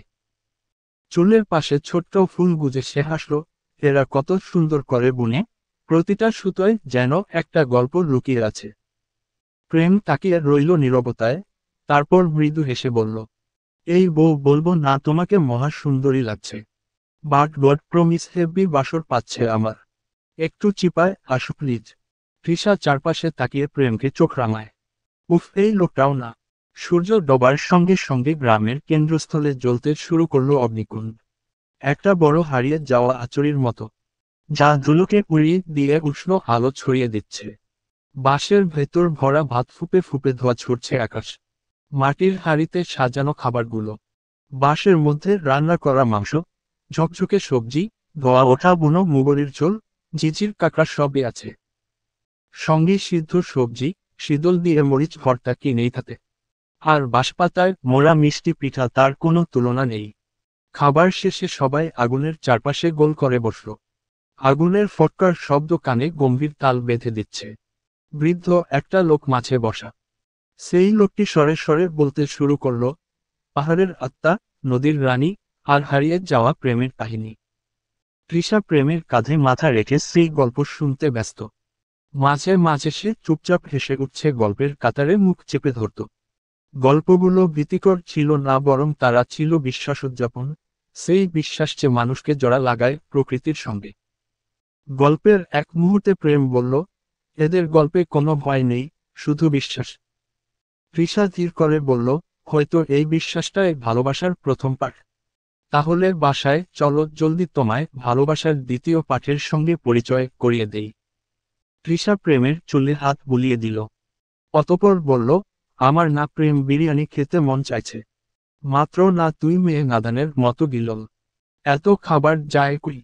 তোমার নানির বুক। চুপ। কোথায় সই করতে হয় আজকে যাই একবার বাসায়, তখন বুঝাবো। এই যে, হুম, বিরিয়ানি খাবো। তেহারি নাকি কাচ্ছি? মানুষের মাংসের। আমার মাংস কেটে দেই, বিরিয়ানি করে খাও। বউয়ের ক্রেভিংস বলে কথা। না করি কেমন করে? তৃষা হাসল। হেসে বলল, আরে মজা করছি। আই ন। বাসায় কখন যাব? বাসায় তো যাচ্ছি না বউ। আজকে জঙ্গলে রাত কাটাবো। কি? আরে হ্যাঁ। তুমি বিদায় নিয়ে বাইকের কাছে যাও। অঙ্কুর সব ব্যবস্থা করে রেখেছে। তৃষা ঘড়ির দিকে তাকালো। তাকে চিন্তিত মনে হলো। কিছুক্ষণ চুপ থেকে উঠে গিয়ে সকলের থেকে বিদায় নিল সে। তারপর চেপে বসল প্রেমের বাইকে। তার বাইকটা আজকে সে সঙ্গে করে নিয়ে আসেনি। বরের বাইকে না বসলে মজা লাগে না। পেছনে থেকে বরটাকে চেপে না ধরলে শান্তি লাগে না। কেমন কেমন জানি ফাঁকা লাগে। তার চেয়ে মজা লাগে পেছনে বসে বসে স্বামীকে বিরক্ত করতে। প্রেম পাহাড়ি পথে বাইক চালায় ভালোই স্পিডে। হঠাৎ প্রেম হেলমেটের নিচ থেকে বলল, এই শালীর ঘরের বউ দূরত্ব বজায় রাখো। এত ঘষাঘষি করিস না বাল, যখন বাইক থামিয়ে জঙ্গলে নিয়ে যাব তখন বুঝবি। তৃষা মুখ ভেঙচি দিয়ে হাসল। তারপর বলল, শখ কত? রাত একেবারে নিস্তব্ধ। পৃথিবী ঘুমিয়ে পড়েছে জঙ্গলের কোলে। গাছের মাথায় কুয়াশা, পাতা থেকে টুকটাক শিশির ঝরছে। দূরে কোথাও ঝিঝির একটানা ডাক। সেই নিস্তব্ধতার মাঝখানে জ্বলছে একটা অগ্নিকুণ্ড। জঙ্গলের বুক ফুঁড়ে উঠে আসা আগুনের লাল শিখাগুলো কাঁপছে বাতাসের সঙ্গে। তৃষা হাঁটু মুড়ে বসে আছে আগুনের পাশে, উইলের শালটা জড়িয়ে। তার মুখে আলো আর ছাড় খেলা, এক মুহূর্তে লাল, পরের মুহূর্তে ছায়াময়। পাশে বসে আছে প্রেম। প্রেমের হাতে ধোয়া ওঠা কফির মগ। ঠান্ডা লাগছে। প্রেম জিজ্ঞেস করতেই তৃষা এক চিলতে হাসে, চোখ তুলে তাকায়। না। প্রেম হেসে ওঠে। এক মুহূর্ত পর উঠে তৃষার গলায় শালটা একটু শক্ত করে জড়িয়ে দেয়। তার হাত ছুঁয়ে যায় তৃষার গাল, হালকা কাঁপুনি খেলে যায় তৃষার শরীরে। আগুনের আলোয় দু জনের ছায়া এক হয়ে যায়। তৃষা তাকিয়ে থাকে আগুনের দিকে। বলে, জানো প্রেম, এই আগুনটা যেন আমাদের মতো একটু কাছে গেলেই পুড়িয়ে দেয়, আর দূরে গেলেই নিভে যায়। প্রেম মৃদু হেসে তার আঙুল ধরে বলে, তাহলে ঠিক মাঝখানে থাকি, যেখানে জ্বলা আর নিভে যাওয়া, দুটোই আমাদের। একটা শুকনো ডাল আগুনে পড়তেই হঠাৎ ছিটকে ওঠে স্ফুলিঙ্গ। তৃষা চমকে প্রেমের বুকে হেলে পড়ে। প্রেম এক হাত দিয়ে তাকে আঁকড়ে রাখে, আরেক হাতে তৃষার কপালের উপর চুল সরিয়ে দেয়। তাদের নিঃশ্বাস মিশে যায় ঠান্ডা বাতাসে, এক মুহূর্তের জন্য জঙ্গলটা নিঃশব্দ হয়ে যায়। উপরে তাকিয়ে দেখা যায়, আকাশ জুড়ে তারার ভিড়। প্রেম বলে, এই তারাগুলোর মতোই থাকবো আমরা, তৃষা, যতই দূর হই না কেন, এক আকাশের নিচে। তৃষা তার কাঁধে মাথা রাখল। তৃষা তাকায় আগুনের দিকে, ঠোঁটের কোণে অদ্ভুত এক হাসি। আগুনটা দেখুন, প্রেম। কত সহজে জ্বলে ওঠে, কিন্তু কেউ জানে না কতটা কষ্টে সে জ্বলতে থাকে। প্রেম তাকিয়ে থাকে তার মুখের দিকে। আগুনের শিখা কাঁপে, আর তার আলোয় তৃষার চোখে ধরা পড়ে অচিন এক গভীরতা। সে ধীরে ধীরে হাত বাড়িয়ে তৃষার শালের কিনারা টেনে নেয় নিজের দিকে। তাহলে আমাকেও জ্বলে থাকতে হবে, যতক্ষণ না তুমি নিভে যাও। তৃষা নিঃশ্বাস ফেলে। আপনি পুড়বেন প্রেম, আমি ছাই হয়ে যাব। তবুও থাকবো তোমার মাঝেই, বলল প্রেম। তবে একটা কথা কি জানেন? ভালোবাসা আগুন নয়, তবুও পুড়িয়ে দেয়। প্রেম জবাব দিল না। এই মেয়ে কি না কি বলছে, নিজেই ভালো জানে কি হয়েছে। সে হঠাৎ তৃষাকে নিজের দিকে তাকাতে বলল। তৃষা তাকাতেই প্রেম বলল, তোমার চোখে। তৃষা নিজের চোখে হাত দিল। অতঃপর বলল, আমার চোখে। আমার চোখে কি? প্রেম হেসে তৃষাকে বুকে জড়িয়ে দিল। তারপর তৃষাকে আকাশের দিকে তাকাতে বলে গান ধরল। তোমার চোখে আকাশ আমার, জাদু জানে পূর্ণিমা। ভেতর থেকে বলছে হৃদয়, তুমি আমার প্রিয়তমা। তৃষা লজ্জা পেল। বলল, ইস, আপনিও না প্রেম নেওয়াজ। বৃষ্টি শুরু হলো হঠাৎই। জঙ্গলের গন্ধে ভিজে গেল চারদিক। আগুনের শিখাগুলো একে একে নিভে যেতে লাগলো, আর আকাশ থেকে নামলো ঝর্ণার মতো টুকটাক শব্দ। তৃষা ভিজে চুল সরিয়ে চোখ তুলে তাকালো প্রেমের দিকে। চলুন, টেন্টে যাই, ঠান্ডা লাগবে। প্রেম মাথা নাড়িয়ে তার হাত ধরল। দুজন দৌড়ে গেল আগুনের পাশে রাখা ছোট টেন্টটার দিকে। ভিতরে ঢুকতেই বাইরের পৃথিবীটা একেবারে থেমে গেল। শুধু বৃষ্টির শব্দ ক্যানভাসের ওপর টুপটাপ পড়ছে। একটা লণ্ঠন জ্বলছে ভেতরে, নরম, কমলা আলোয় টেন্টটা সোনালি হয়ে উঠেছে। তৃষা কাঁধ থেকে শাল নামিয়ে রাখল পাশে। চুলের ডগা থেকে পানি গড়িয়ে পড়ছে গালে। প্রেম আস্তে করে বলল, তুমি পুরো ভিজে গেছো। তৃষা ঠোঁট কামড়ে হাসল। আপনি অত কম ভেজেননি। প্রেম তার দিকে এগিয়ে আসে। আলোটা দুলে ওঠে হাওয়ায়, আর তাদের ছায়া টেন্টের দেওয়ালে মিশে যায় একে অপরের সাথে। এক মুহূর্ত দু জনের চোখে চোখ হয়। বাইরের বজ্রপাতের আলো এসে ঝলকে যায়, আবার অন্ধকার। প্রেম তৃষার মুখের কাছাকাছি এসে থেমে যায়, ফিসফিস করে, এই বৃষ্টি, এই রাত, যেন থেমে না যায় শোনা। তৃষা চোখ নামিয়ে বলে, থামলে কি হবে? দেখতে চাও কি হবে? দেখান। আরে বউ, তুমি চেয়েছ না দেখিয়ে থাকে কি করে? প্রেম গা থেকে শার্ট খুলে ফেলে দিল। তৃষা তখনও নিচের দিকে তাকিয়ে আছে। লজ্জা করছে ভীষণ। প্রেম তৃষাকে নিজের দিকে তাকিয়ে হাসকি স্বরে বলল, তোমার জামা ভিজে গেছে। May I help you? Trisha তখনও জবাব দিল না। প্রেম বাঁকা হেসে নিজের হাত বাড়িয়ে দিল। দুজনের মধ্যকার উষ্ণ দূরত্ব কমে আসতেই প্রেম হাসল। তৃষার দেহের রহস্যময় জাল খুলতে খুলতে গেয়ে উঠল। তু হাই মেরি সাব হায়, শুভা হায়, তু হাই দিন হায় মীরা, তু হাই মীরা রাব হায়, জাহান হায়, তু হাই মেরি দুনিয়ায়ে, তু আক্ট মের লিয়ে মেইন হুন তেরা লামহা, কাইজ রাহেগা ভালায়ে, হোক তু মুজৈচেস জুদায়ে। মধ্যরাত তখন। তৃষার পানির তৃষ্ণায় ঘুম ভাঙতেই সে উঠে বসল। প্রেমকে ডেকে তুলতেই প্রেম উঠে বসে জিজ্ঞেস করল, কি হয়েছে সোনা? খারাপ স্বপ্ন দেখেছ? না। তাহলে? একটু আগে তৃষ্ণা পেয়েছিল, তবে এখন তো ক্ষুধা ক্ষুধাও লাগছে। প্রেম প্যান্টের মধ্যে খাবার খুঁজে দেখল। বলল, সব খেয়ে ফেলেছ? মানে? আরে বউ, সমস্যা নেই। তুমি খাবে না তো আর কে খাবে? যত খেতে হয় খাবে। 14 গোষ্ঠীর নাম ডুবিয়ে খাবে। বলি প্রেম হাসল। প্রেম, আরে সরি সোনা। বাই দা ওয়ে, আমারও কিন্তু ক্ষুধা পেয়েছে। বলি সে চুমু খেল তৃষাকে। এত আরামের ঘুম বিসর্জন দিয়ে বলল, বউয়ের জন্য ঘুম কেন? জীবনটাও বাজি লাগাতে পারি। বলি সে প্যান্ট খুলতেই তৃষা থামিয়ে দিয়ে বলল, এই এভাবে যাবেন? সম্পদ থাকুন। বলি শার্টটা প্রেমের মুখে ছুঁড়ে মারল। প্রেম শার্টটা নিয়ে বলল, শালার কপাল। পিচ্ছি মেয়ে যে কিনা আমায় দেখলে ভয় মুতে দিত, সে এখন মাঝরাতে আমার শখের ঘুম ভাঙিয়ে নিজের খাবার আনাচ্ছে। বলি বাইরে গেল সে। বাইক স্টার্ট দিতেই তৃষা হেলমেট পরে তার পেছনে বসে পড়ল। দুজনে রাইড করে অনেক দূর চলে এলো। মাঝে প্রেমকে পেছনে বসিয়ে কিছু পথ তৃষা নিজের রাইড করে। কিন্তু বেশিক্ষণ করতে পারল কই? এই লোক যা মানুষ! তার আবার পেছনে থেকে খোঁচানোর স্বভাব। সামনের দিকে দুটো রাস্তা চলে গেছে। একটা সদরের দিকে। প্রেম অন্যটা দিয়ে যেতে নিলে তৃষা বাধা দিল। বলল, সদর দিয়ে যান। ওখানে ভালো ভালো দোকান আছে। প্রেমের মন সায় দিচ্ছিল না। খাবারের জিনিসই তো কাছ থেকে নিলেই হতো। কিন্তু বউয়ের কথা যে ফেলতে পারে না। বাইকের গতি প্রেম বাড়িয়ে দিল। তৃষা হঠাৎ পেছনে থেকে বলল, আমি চলন্ত বাইক দাঁড় হই। আপনার সামনে এসে উল্টো হয়ে বসি। সোনা, ইন্ডিয়ান মুভি একটু কম দেখো। নইলে বাইক থেকে কিক মেরে ফেলে নতুন আরেকটা বিয়ে করব। শালা মুখের কি ছিরি! বিয়ে করলে আপনার সম্পদ কেটে সবকা দিব। শালির ঘরের বউ আমার। প্রেম আরেকটু গতি বাড়িয়ে সামনে যেতেই হঠাৎ করে ট্রাফিক বিভাগের লোক রাস্তার সামনে দাঁড়াতেই প্রেম বাইক থামিয়ে দিয়ে হেলমেট খুললে। গাড়ির সামনে দুজন লোক দাঁড়িয়ে ছিল। ফোনের দিকে একবার তাকিয়ে প্রেমের দিকে এগিয়ে এসে জিজ্ঞেস করে, আপনার লাইসেন্স আছে? সব আছে। আপনি প্রেম নেওয়াজ? প্রেম ভ্রু কুঁচকে তাকালো। এই লোকটার নাম কি করে জানে? প্রেম কিছু জিজ্ঞেস করার আগেই লোকটি অপর লোকটিকে কিছু বলতে সে গাড়ির কাছে গেল। তারপর প্রেমকে বলল, আপনার নামে মামলা আছে। অপহরণের মামলা। আপনাকে থানায় যেতে হবে। এখানকার লোকাল থানায়। প্রেমের মাথা গরম হয়। এই লোক বলছে কি? কাকে অপহরণ করেছে সে? কিসের অপহরণ? এখানে সার্কাস চলছে। হঠাৎ অফিসারদের পেছনে থেকে একটা গলা ভেসে এলো। গম্ভীর সেই কণ্ঠের মালিক বলল, সার্কাস চলেনি, এখন চলবে। লোকটি সামনে আসতেই তৃষা থমকে যায়। তবে প্রেম স্বাভাবিক।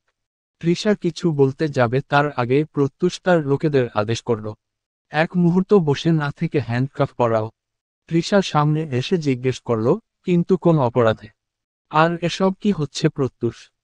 প্রেম প্রত্যুষের দিকে এগিয়ে এসে বলল, তাহলে তুমি আইনের লোক আসল ফর্মে চলে এসেছ। আর কতদিন ভালো হয়ে থাকতে বলো? এখন ছোট ভাইকে হিরোর মতো মাঝ রাস্তায় আটকে কি প্রমাণ করতে চাইছো? আর নিজের যে বড় ভাইয়ের বউ নিয়ে চলে এসেছো।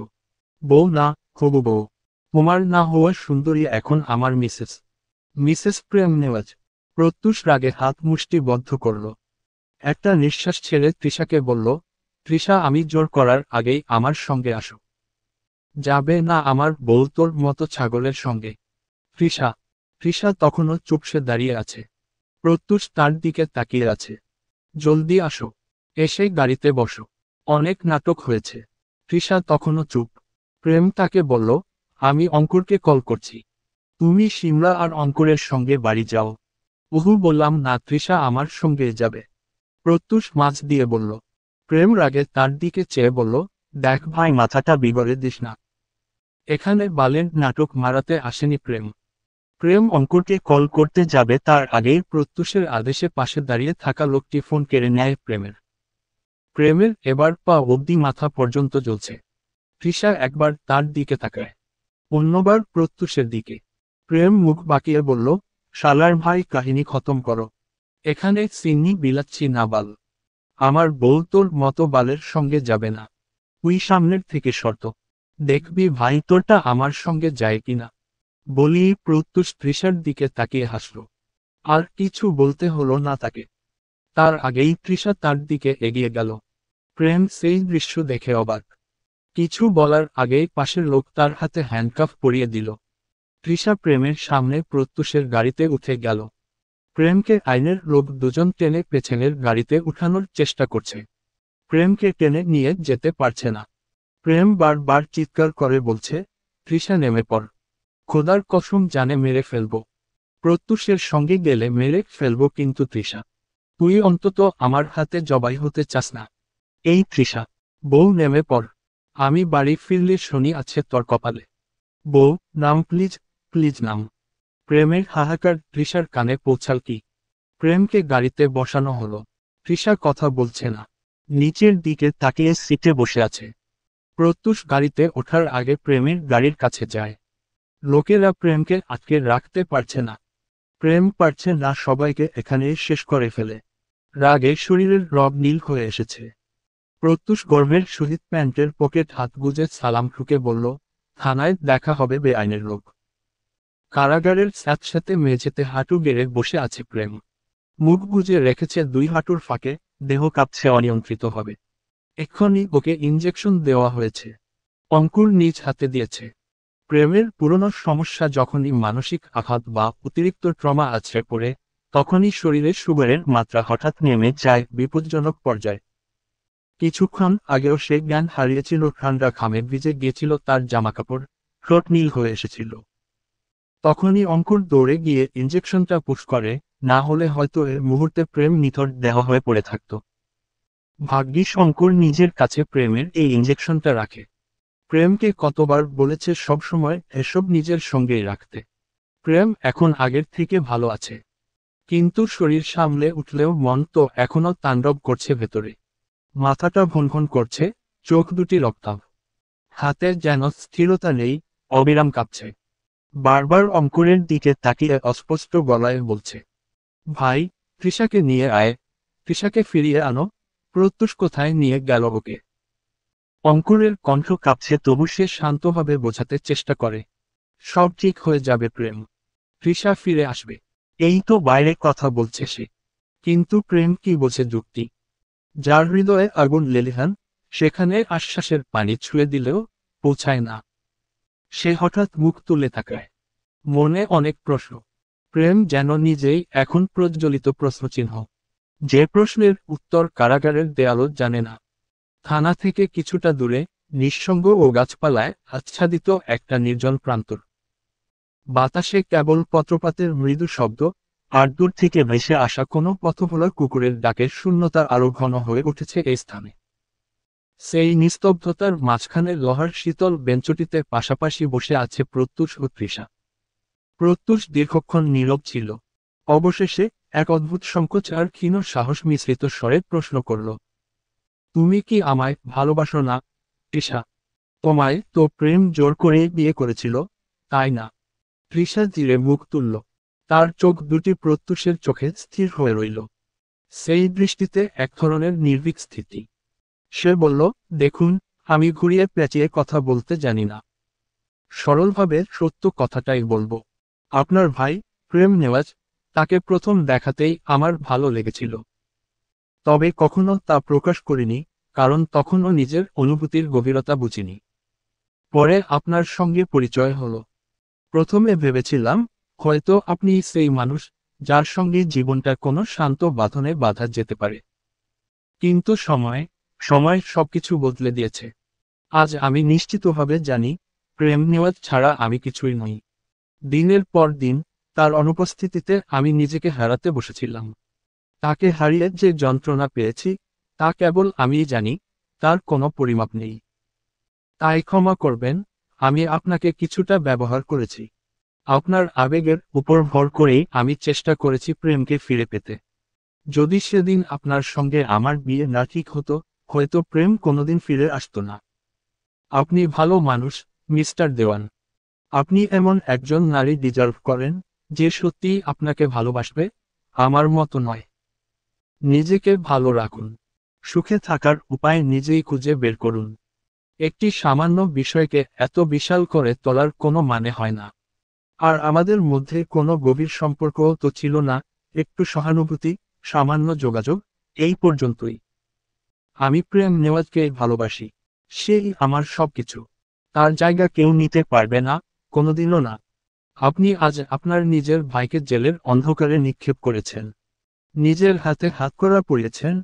একবার ভেবে দেখুন, মানুষটা আপনি কি করেছেন। ক্ষমতার প্রদর্শন যতই মধুর মনে হোক, তারও একটা সীমা থাকা প্রয়োজন। আমি চাই, আমি যেমন সব ভুলে গেছি, আপনিও ভুলে যান।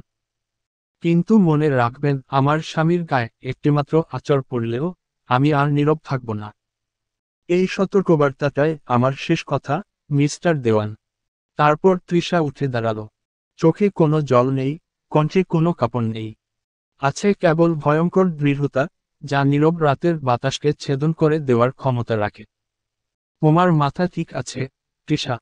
কি বলছো তুমি? তুমি ভুলে গেছো, তোমায় তো প্রেম অপহরণ করেছিল। কি জাদু করেছে ও তোমার ওপর? তৃষা শান্ত, অনড় কণ্ঠে জবাব দেয়, তার আমার ওপর কোনো জাদু করার প্রয়োজন নেই। আমি প্রথম থেকেই ওর প্রতি আকৃষ্ট ছিলাম। প্রত্যুষ বিস্ময়ে কেঁপে ওঠে, সত্যি বলছো? একদম সত্যি। তোমার বুক কাঁপছে না? কাঁপছে।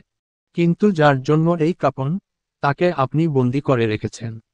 আপনি যদি সত্যিই আমাকে ভালোবাসেন, তবে অনুরোধ করছি, সব ভুলে যান। প্রেমকে মুক্ত করুন। আমাদেরকে আমাদের মতো করে থাকতে দিন। আপনি নিজেও শান্তি পাবেন, আমরাও আমাদের সুখ ফিরে পাব।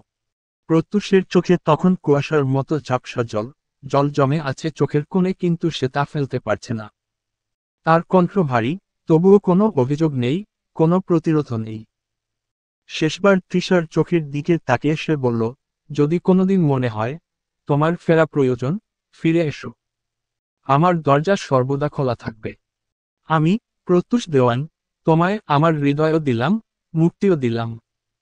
তুমি আমার মন নিতে চাওনি, নিয়েছ স্বাধীনতা।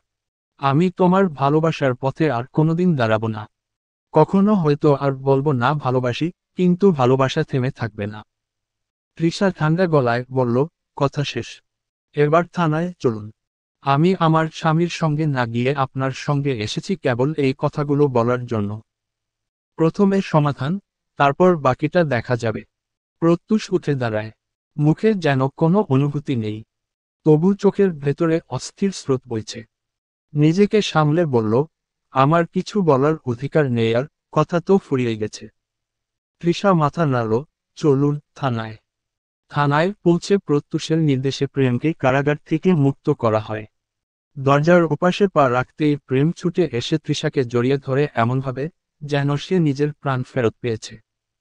তৃষা তার কপালে চুমু খেয়ে ফিসফিস করে বলল, আপনি ঠিক আছেন? শরীর কেমন? প্রেমের গলা রুদ্ধ, তুমি কোথায় গিয়েছিলে, তৃষা? তৃষা মৃদু হাসে, কোথাও যায়নি। আপনাকে ছেড়ে কোথাও যাব না। বিশ্বাস রাখুন।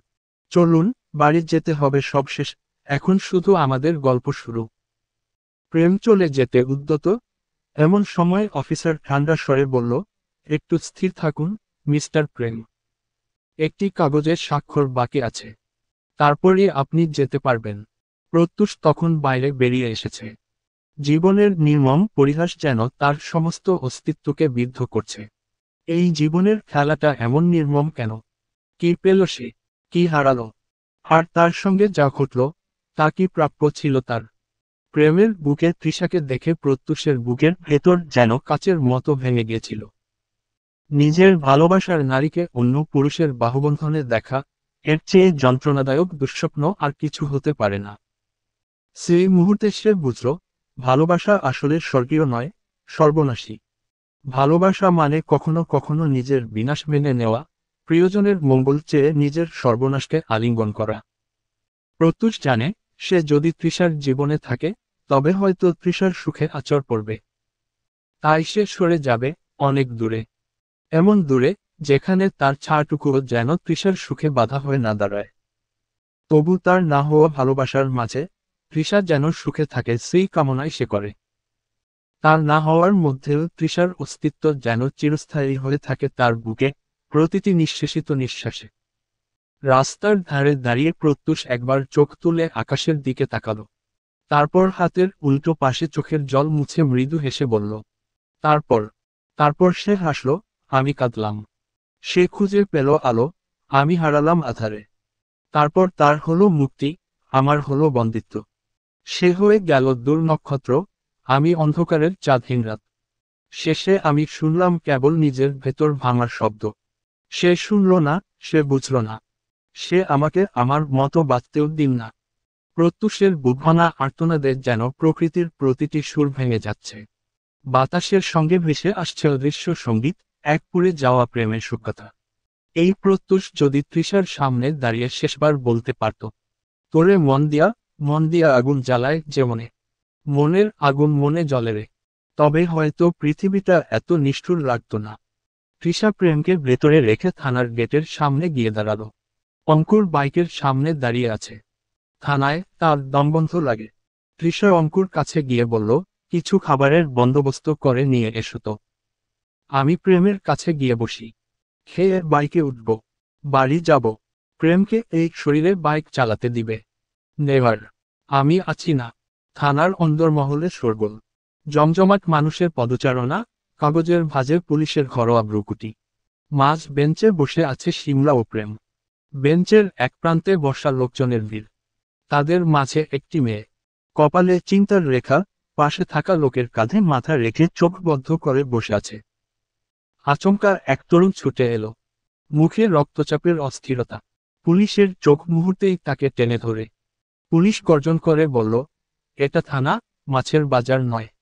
কথা শুনে ছেলের বুদ্ধিমত্তায় কাটা পড়ে। তাকে থামিয়ে আনা হলো। লোকটিকে টেনে নিয়ে যাওয়ার সময় সে চেঁচিয়ে বারবার একই কথা বলতে লাগল, 5টা বছর জানোয়ার, তুই আমার সঙ্গে প্রেম করে এখন বড়লোক মালওয়ালা দেখে বিয়ে করেছিস। আমার জীবনের 5টা বছর নষ্ট করে এখন তুই সুখে থাকবি। মেরাই ফেলবো তোকে। শিমলার পাশে বসে থাকা মেয়েটি তখন তার পাশে বসে থাকা নিজের স্বামীকে বলল, দেখেছো, বললাম না ওই লোকের মাথায় সমস্যা আছে। এসব কি বলছে? আমি তো ওকে চিনিও না। সমস্যা নেই বউ, পুলিশ বিষয়টি দেখবে। তুমি চিন্তা করো না। স্বামীর মুখ থেকে এহেন কথা শুনে মেয়েটি পুনরায় লোকটার দিকে তাকিয়ে স্বামীর কাঁধে মাথা রাখল। শিমলা তখন উঠে এসে প্রেমের পাশের সিটে বসল। কথা বলল না, তবে ফোনটা বের করে মেয়েটির দিকে তাকালো। চোখের চশমাটা ঠিক করে প্রেমকে মৃদু কণ্ঠে জিজ্ঞেস করল, আজকের রাতের মধ্যেই কিন্তু এই ঝামেলা শেষ করতে হবে। প্রেম জবাব দিল না, কেবল উঠে দাঁড়ালো। তৃষা তখন ভেতরে প্রবেশ করেছে মাত্র। সে তৃষার দিকে তাকিয়ে হাসল। হেসে মৃদু স্বরে শিমলাকে জবাব দিল, সকাল হতে না হতে খবর পেয়ে যাবে, চিন্তা নেই। তাই যেন হয়। প্রেমের বান্দরবনের শখের কাঠের বাড়ি প্রেমরোজে ফিরতে খুব একটা সময় লাগল না। রুমে এসে ক্লান্ত শরীর নিয়ে প্রেম বসে পড়ল। মুহূর্তেই তার কোলে মাথা রেখে তৃষা বলল, আপনাকে আমি কখনো দূরে যেতে দেব না প্রেম। জানেন, আপনার জন্য আনা পুতুলটার চুলের রং আমি বদলে দিয়েছি। ওটা এখন দেখতে আপনার মতো। দেখা হয়নি? কখন করলে? ওই যে ওই দিন কটেজে মাঝ রাতে আপনি যখন ঘুমিয়েছিলেন তখন উঠে গেলাম। নতুন চুল তো লাগাতে পারিনি, তাই কটেজের একটা লোককে দিয়ে রং আনিয়ে রং করেছি বাইরে বসে বসে। এমা জানেন কি হয়েছে? হঠাৎ করে কি যে বৃষ্টি, ওইসব দেখে লোভ সামলাতে পারিনি। এই যে এইটুকুনি ভিজেছি। সকালে ড্রয়ারে সিরিঞ্জ পেয়েছি। ইঞ্জেকশন কি তুমি আমার হাতে দিয়েছিলে? তৃষা একটু চুপ করে পুনরায় বলল, আর কে দিবে? কিসের ইঞ্জেকশন জানো? সুগারের। কে বলল? সন্ধ্যায় অঙ্কুর ভাই বলেছিল। বলল প্রতি মাসে আপনার একটা নর্মাল সুগারের জন্য এমনিতে নাকি ইঞ্জেকশন দিতে হয়। এত যে নেশা করেন এসবের ফল এগুলো। অঙ্কুর ভাই ওটা হাতে নিয়ে বলল, আজকে ইঞ্জেকশন দেওয়ার ডেট, আপনার হাতে যেন দিয়ে দেই। পরে আমার মনে ছিল না। রাতে ঘুম ভাঙার পর মনে আসতেই দিলাম। আমি ভুল জায়গায় দিয়েছি কি? আমি তো জানি না কোথায় দেয়। উহু পারফেক্ট ভাবেই দিয়েছ সোনা। প্রেম তৃষার চুলে হাত বুলাতে বুলাতে বলল, তোমায় অনেক দিন ধরে বলবো বলবো করে একটা কথা বলা হয়নি আমার। কি কথা? হিমিকা গুলজার আর পরাগ নেওয়াজের কথা। তারা কে? আমার পিতামাতা। তৃষার ওই দিনের কথা মনে পড়ে যায়। এই তাদের কথা তুলেই তো 1 মাসের জন্য হারিয়ে ফেলেছিল সে প্রেমকে। তবে এই মানুষগুলো কি করে হারালো তা এখনো জানা হয়নি। আমার মা বাবার প্রেম করে বিয়ে। শুরুতে তাদের সম্পর্ক ভালোই যাচ্ছিল। তারপর আমি জন্ম নিলাম। সবাই কত খুশি। তবে আস্তে আস্তে যত বড় হচ্ছিলাম ততই বুঝতে পারছিলাম বাবা মায়ের সম্পর্কটা আর সুস্থ নেই। ওই যে প্রেম, প্রেম একটা বিষয়, ওটা আর নেই। মা রোজ কোনো না কোনো বিষয় নিয়ে ঝামেলা করতই।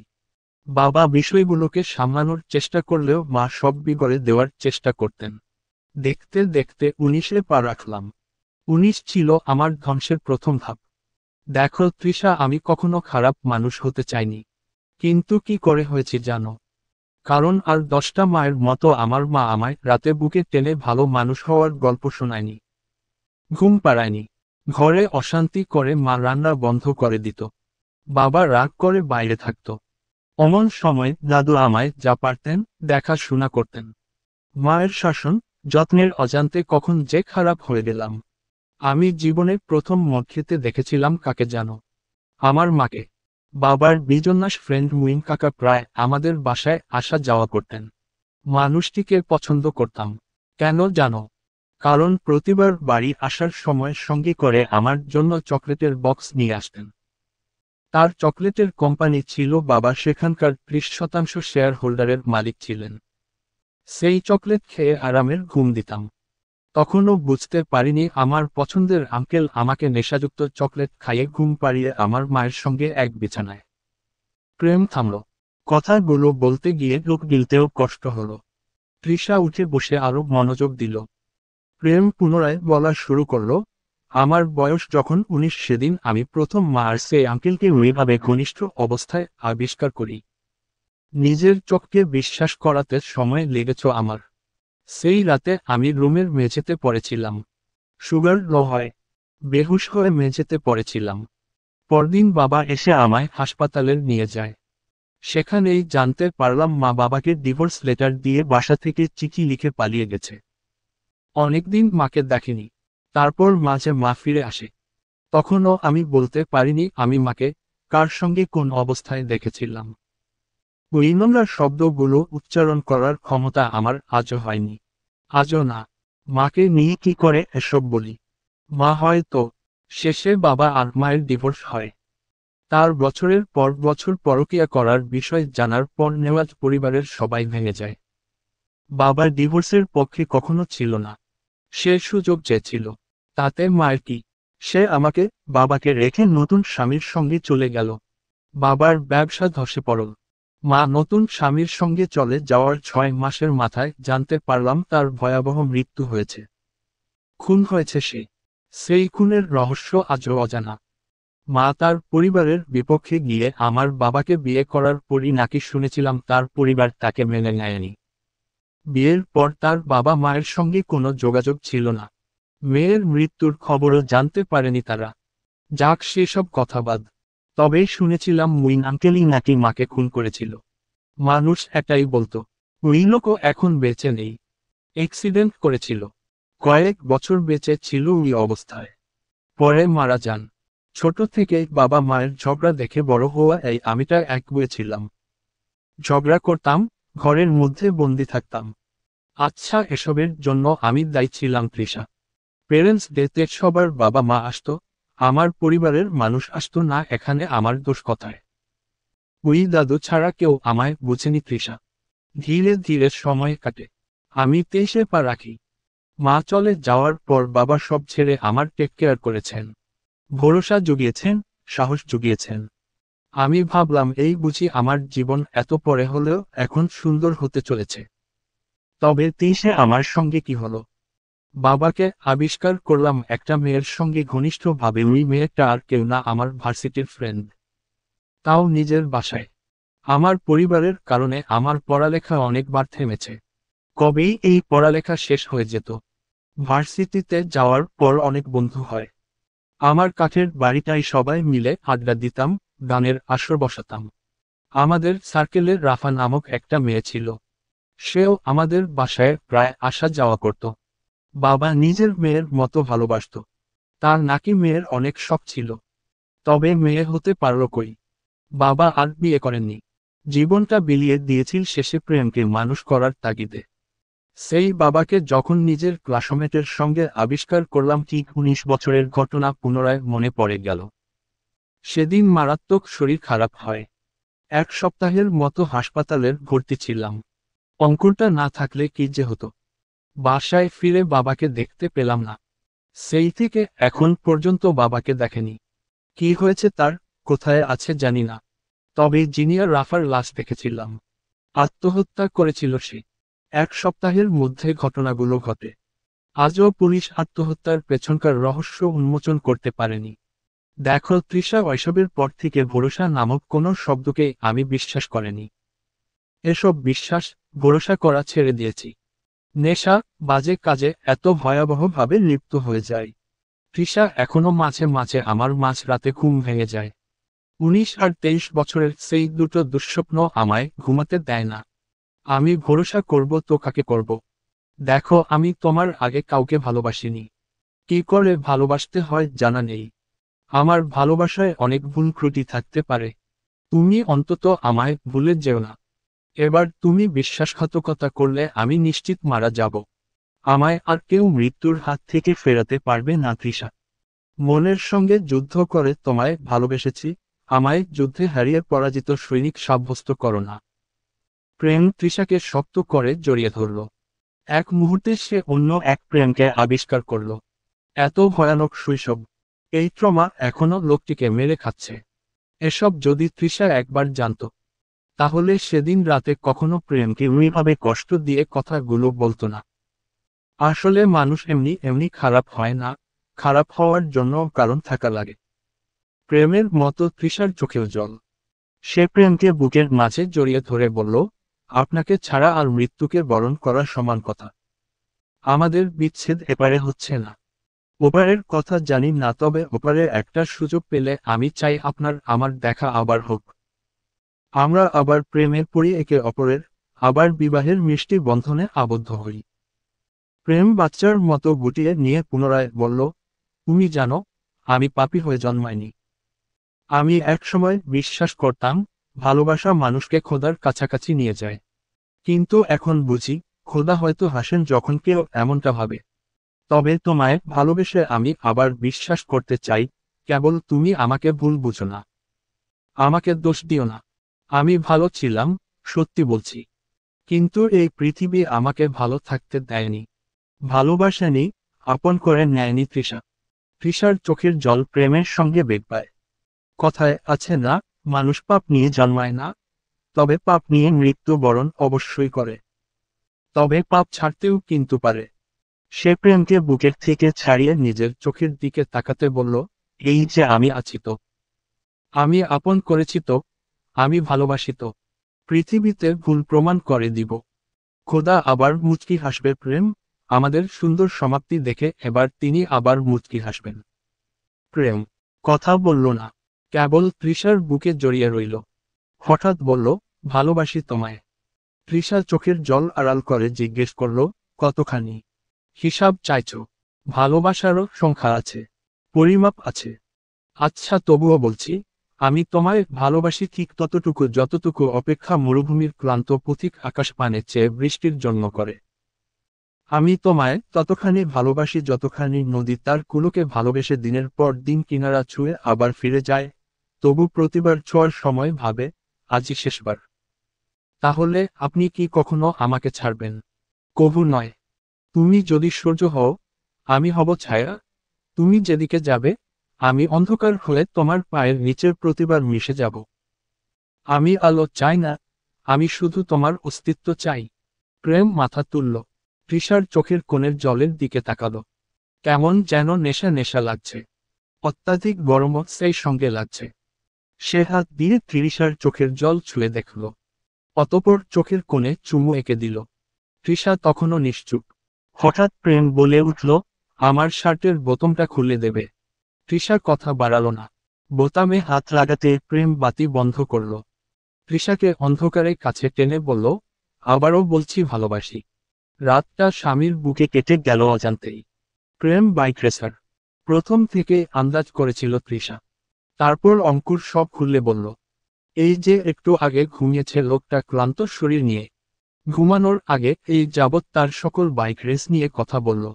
শুনতে ভালোই লাগছিল। মজার বিষয় হচ্ছে এত বড় একটা বাইক রেসারের বুকে এই মুহূর্তে মাথা রেখে শুয়ে আছে সে। আহা আর কি চাই? তবে বাইক রেসের জন্য এতদূর তৃষার আশা। যদি সব মেনে নিয়ে সেদিন যুবরাজ সরকারের বউ হতো তাহলে আজকের প্রেম নেওয়াজকে কখনোই পাওয়া হতো না। তৃষা চোখটা বুঝল পরম তৃপ্তি নিয়ে। এবার একটু ঘুমানো আবশ্যক। সকালে ঘুম ভাঙল তৃষার খাবারের গন্ধে। প্রেম এসে তাকে বিছানা থেকে উঠিয়ে নিজের হাতে খাবার খাইয়ে দেয়। কাজ শেষ করে তৃষার পাশে বসতেই মুচকি হেসে বলল, দুটো সারপ্রাইজ আছে। কোনটা আগে শুনবে? দুটোই শুনব। তবে এক নম্বরটাই আগে বলুন। প্রেম ফোনটা বের করে কলে তৃষার সামনে ধরতেই ভিডিও কলের ওপাশে তৃষা তার বাবা মাকে দেখতে পেল। তৃষা মুহূর্তেই ইমোশনাল হয়ে গেল, কতদিন পর বাবা মাকে দেখতে পাচ্ছে। প্রেমের মনে হলো এখন তৃষাকে একটু বাবা মায়ের সঙ্গে একান্তে কথা বলতে দেওয়া উচিত। নিজেদের ঝামেলা শেষ করুক, তারপর সে রুমে ফিরবে। সে তৃষাকে স্পেস দিয়ে দাঁড়ালো। নিচ থেকে আপেল কাটার জন্য ছুরিটা এনেছিল। বারান্দায় গিয়ে দাঁড়িয়ে ছুরিটাকে ছুঁয়ে দেখল। হাত ছুঁয়ে দিতেই সামান্য একটু লেগে রক্ত বের হলে এলো। সে রক্তটার দিকে তাকালো। একটা নিঃশ্বাস ছেড়ে আকাশের দিকে তাকিয়ে বলল, বিশ্বাসঘাতকদের মরে যাওয়াই ভালো। আজ হোক কাল হোক তাদের দিন ফুরিয়ে। সময়ের চক্রের এবার মোড় পাল্টানো দরকার। তৃষা ফোন রেখে ডাকতে প্রেম রুমের ভেতর এলো। তৃষার সঙ্গে সঙ্গে তাকে জড়িয়ে বলল, আপনি এত কিছু করে ফেললেন আর আমি জানতেও পারলাম না। আমি সময় নিয়ে জানাতে পছন্দ করি। তো ঝামেলা মিটল। আমার বাবা শ্বশুর বাড়িতে জামাই আদরের ব্যস্তারা ছিল তাই সব মিটমাট করে দিলাম। এসব আর মেনে নেওয়া যাচ্ছিল না। তাই বলে এত সব কি করে করলেন? বাবা মায়ের মতো কি করে পাল্টে দিলেন? তাহলে শুনো বলছি। তৃষাকে নিয়ে বিছানায় বসল প্রেম। তারপর বলল, যেই রাতে আমি বাসা ছাড়ি সেই রাতে আমার অ্যাক্সিডেন্ট হয়। ফিরে আসতে চেয়েছিলাম তোমার কাছে তবে ব্যাড রেস্টে ছিলাম। তারপর মাথায় এলো তোমায় একটা শিক্ষা দেওয়া উচিত। একেবারে হৃদয়ে যে আঘাত করলে একটু কষ্ট তো তুমিও ডিজার্ভ করো। ব্যাস পড়ে রইলাম হাসপাতালে। তোমার সঙ্গে কথা হয়নি এর মানে এই ছিল না তোমায় ভালোবাসতাম না। তোমার ওপর পুরো দমে নজর ছিল আমার। কোথায় কি করতে, কি খবর সব আমার কানে আসতো। পুরো বাড়ির সিসিটিভি ক্যামেরা আমার ফোনের সঙ্গে সংযুক্ত। যাক প্রত্যুষের সঙ্গে কতবার বাইরে গিয়েছ, দম করেছ তার খবর পরে একদিন নিব। এখন কথা হচ্ছে আমার পরিকল্পনায় যেই মানুষটা সবচেয়ে বেশি সাহায্য করেছিল সে ছিলেন সিদ্দিক নেওয়াজ। দাদা ভাই একদিন অসুস্থ হয়ে পড়েছিলেন তাই না? তুমি সেদিন তার কাছে গিয়ে কুত্তার মতো চেঁচিয়ে চেঁচিয়ে কান্না করেছ মনে আছে সোনা? কুত্তার মতো? মানে? বাদ দাও না। পরে কি হয়েছে শুনো। আসলে ওই দিন দাদু অসুস্থ হননি, একটু নাটক করেছিলেন আর কি। তার সঙ্গে শুরু থেকে আমার যোগাযোগ ছিল। তুমি শুরুতে না জানলেও ওই মানুষটা জানতেন আমি তোমায় কতখানি ভালোবেসেছি, আজও বাসি। আমি অঙ্কুরকে অনেক আগেই তোমার পরিবারের খবর জোগাড় করতে বলেছিলাম একবার। সে করেছেও। সে তোমার বাড়ির খবর জোগাড় করল। দাদা ভাইকে সব খুলে বললাম। সে বলল সে নিজে গিয়ে তোমার পরিবারের সঙ্গে কথা বলবে। তাই হলো। মাঝে অঙ্কুর আর দাদা সহ মুখলেস চাচা তোমার বাড়িতে গিয়ে ওঠেন। আমিও তাদের সঙ্গেই ছিলাম। তবে তোমার পরিবারের সাথে কথা বলার আগে আমি কথা বলেছিলাম যুবরাজ সরকারের সঙ্গে, মানে তোমার হয়েও না হওয়া স্বামী। মানুষটা ভালোই ছিল। সব খুলে বলতে সে বললেন সাহায্য করবে। যদিও খুব ছিল তোমার প্রতি। সম্মানটা নষ্ট করে পালিয়েছ। তোমার মা বাবা নাকি অনেকবার তোমাকে খুঁজে দেওয়ার জন্য সাহায্য চেয়েছিল তার কাছে। সে মুখে সাহায্য করবে বললেও পরে আর করেনি। আমি কথা বলার পর একটু ভবল। তারপর সাহায্যটা করেই ফেলল। তোমার বাবা মায়ের কাছে সে গেল। বলল, তোমায় পাওয়া গেছে। কিন্তু কাছে পেতে হলে একটা কাজ করতে হবে। তোমার বাবা মায়ের তখন তোমায় দরকার ছিল, তোমায় পেলেই হলো। রাজি হলেন তারা সব শর্ত মানবে। তবে শর্ত এত কঠিন কিছু ছিল না। দাদা গেলেন, আমরাও গেলাম। কাজী বাড়ির মেয়ে নেওয়াজ বাড়ির বউ হোক এটুকুই চাই। আমাদের পরিবার, তোমার এখানে আসা সবই খুলে বলা হলো তাদেরকে। সময় দিলাম ভাবার জন্য। শেষের 2 দিনের মাথায় তারা বিয়েতে রাজি হলো। পারিবারিকভাবে তোমায় আমার বউ করার কথা ছিল। কিন্তু মাঝে দিয়ে তুমি বাল পাকনা কি করলে? প্রত্যুষের সঙ্গে বিয়ের পিঁড়িতে বসতে রাজি হয়ে গেলে। একটু ধৈর্য নেই শালীর ঘরের বউ। তোমার বাল পাকনামির জন্য আমার সাজানো পরিকল্পনা সব নষ্ট হলো। শেষে ভালো তো বাসতে তবুও তোমার মতো আটার বস্তাকে আমার কিডন্যাপ করতে হলো। নাটক সব। আর কবুল বলার সময় যখন এত বাহানা করছিলে বিশ্বাস করো মন চাইছিল লাগিয়ে দিতে এক চড়। কত বড় নাট্যবাজ তুমি ভাবা যায়। তাহলে সেদিন যে তৈমুরকে জিম্মি করলেন, ওই সব শালা আমার করা মাল। তোমার ভাই তো, তাই তোমার থেকেও বড় ধান্দাবাজ। এই শুনো কি করে তোমায় বিয়ে করতাম তখনও বুঝতে পারছিলাম না। শেষে শ্বশুর আব্বাই কিন্তু তুলে এনে বিয়ের প্রসেসটা বললেন। কঠোর শিক্ষা দিতে বলেছিলেন কিন্তু দিয়েছে কি? তো শুনো মিসেস, তুমি ভেবেছ তোমার টানে কিডন্যাপ করেছি। তবে শুনে রাখো প্রেম একটা নিঃশ্বাসও ফেলে পরিকল্পনা করে। Mind it. তোমায় এমনি এমনি পাইনি। হহুত কাঠখড় পোড়াতে হয়েছে। যাকে সেসব কথা এখন অতীত। ব্যাগ প্যাকিং করে নাও, আজকে কক্সবাজার যাব। সেখানে থেকে সোজা যাব নেওয়াজ বাড়িতে। তোমার বাবা মাও আসবেন। মা বাবার ভালোবাসা সবার কপালে জুটে না।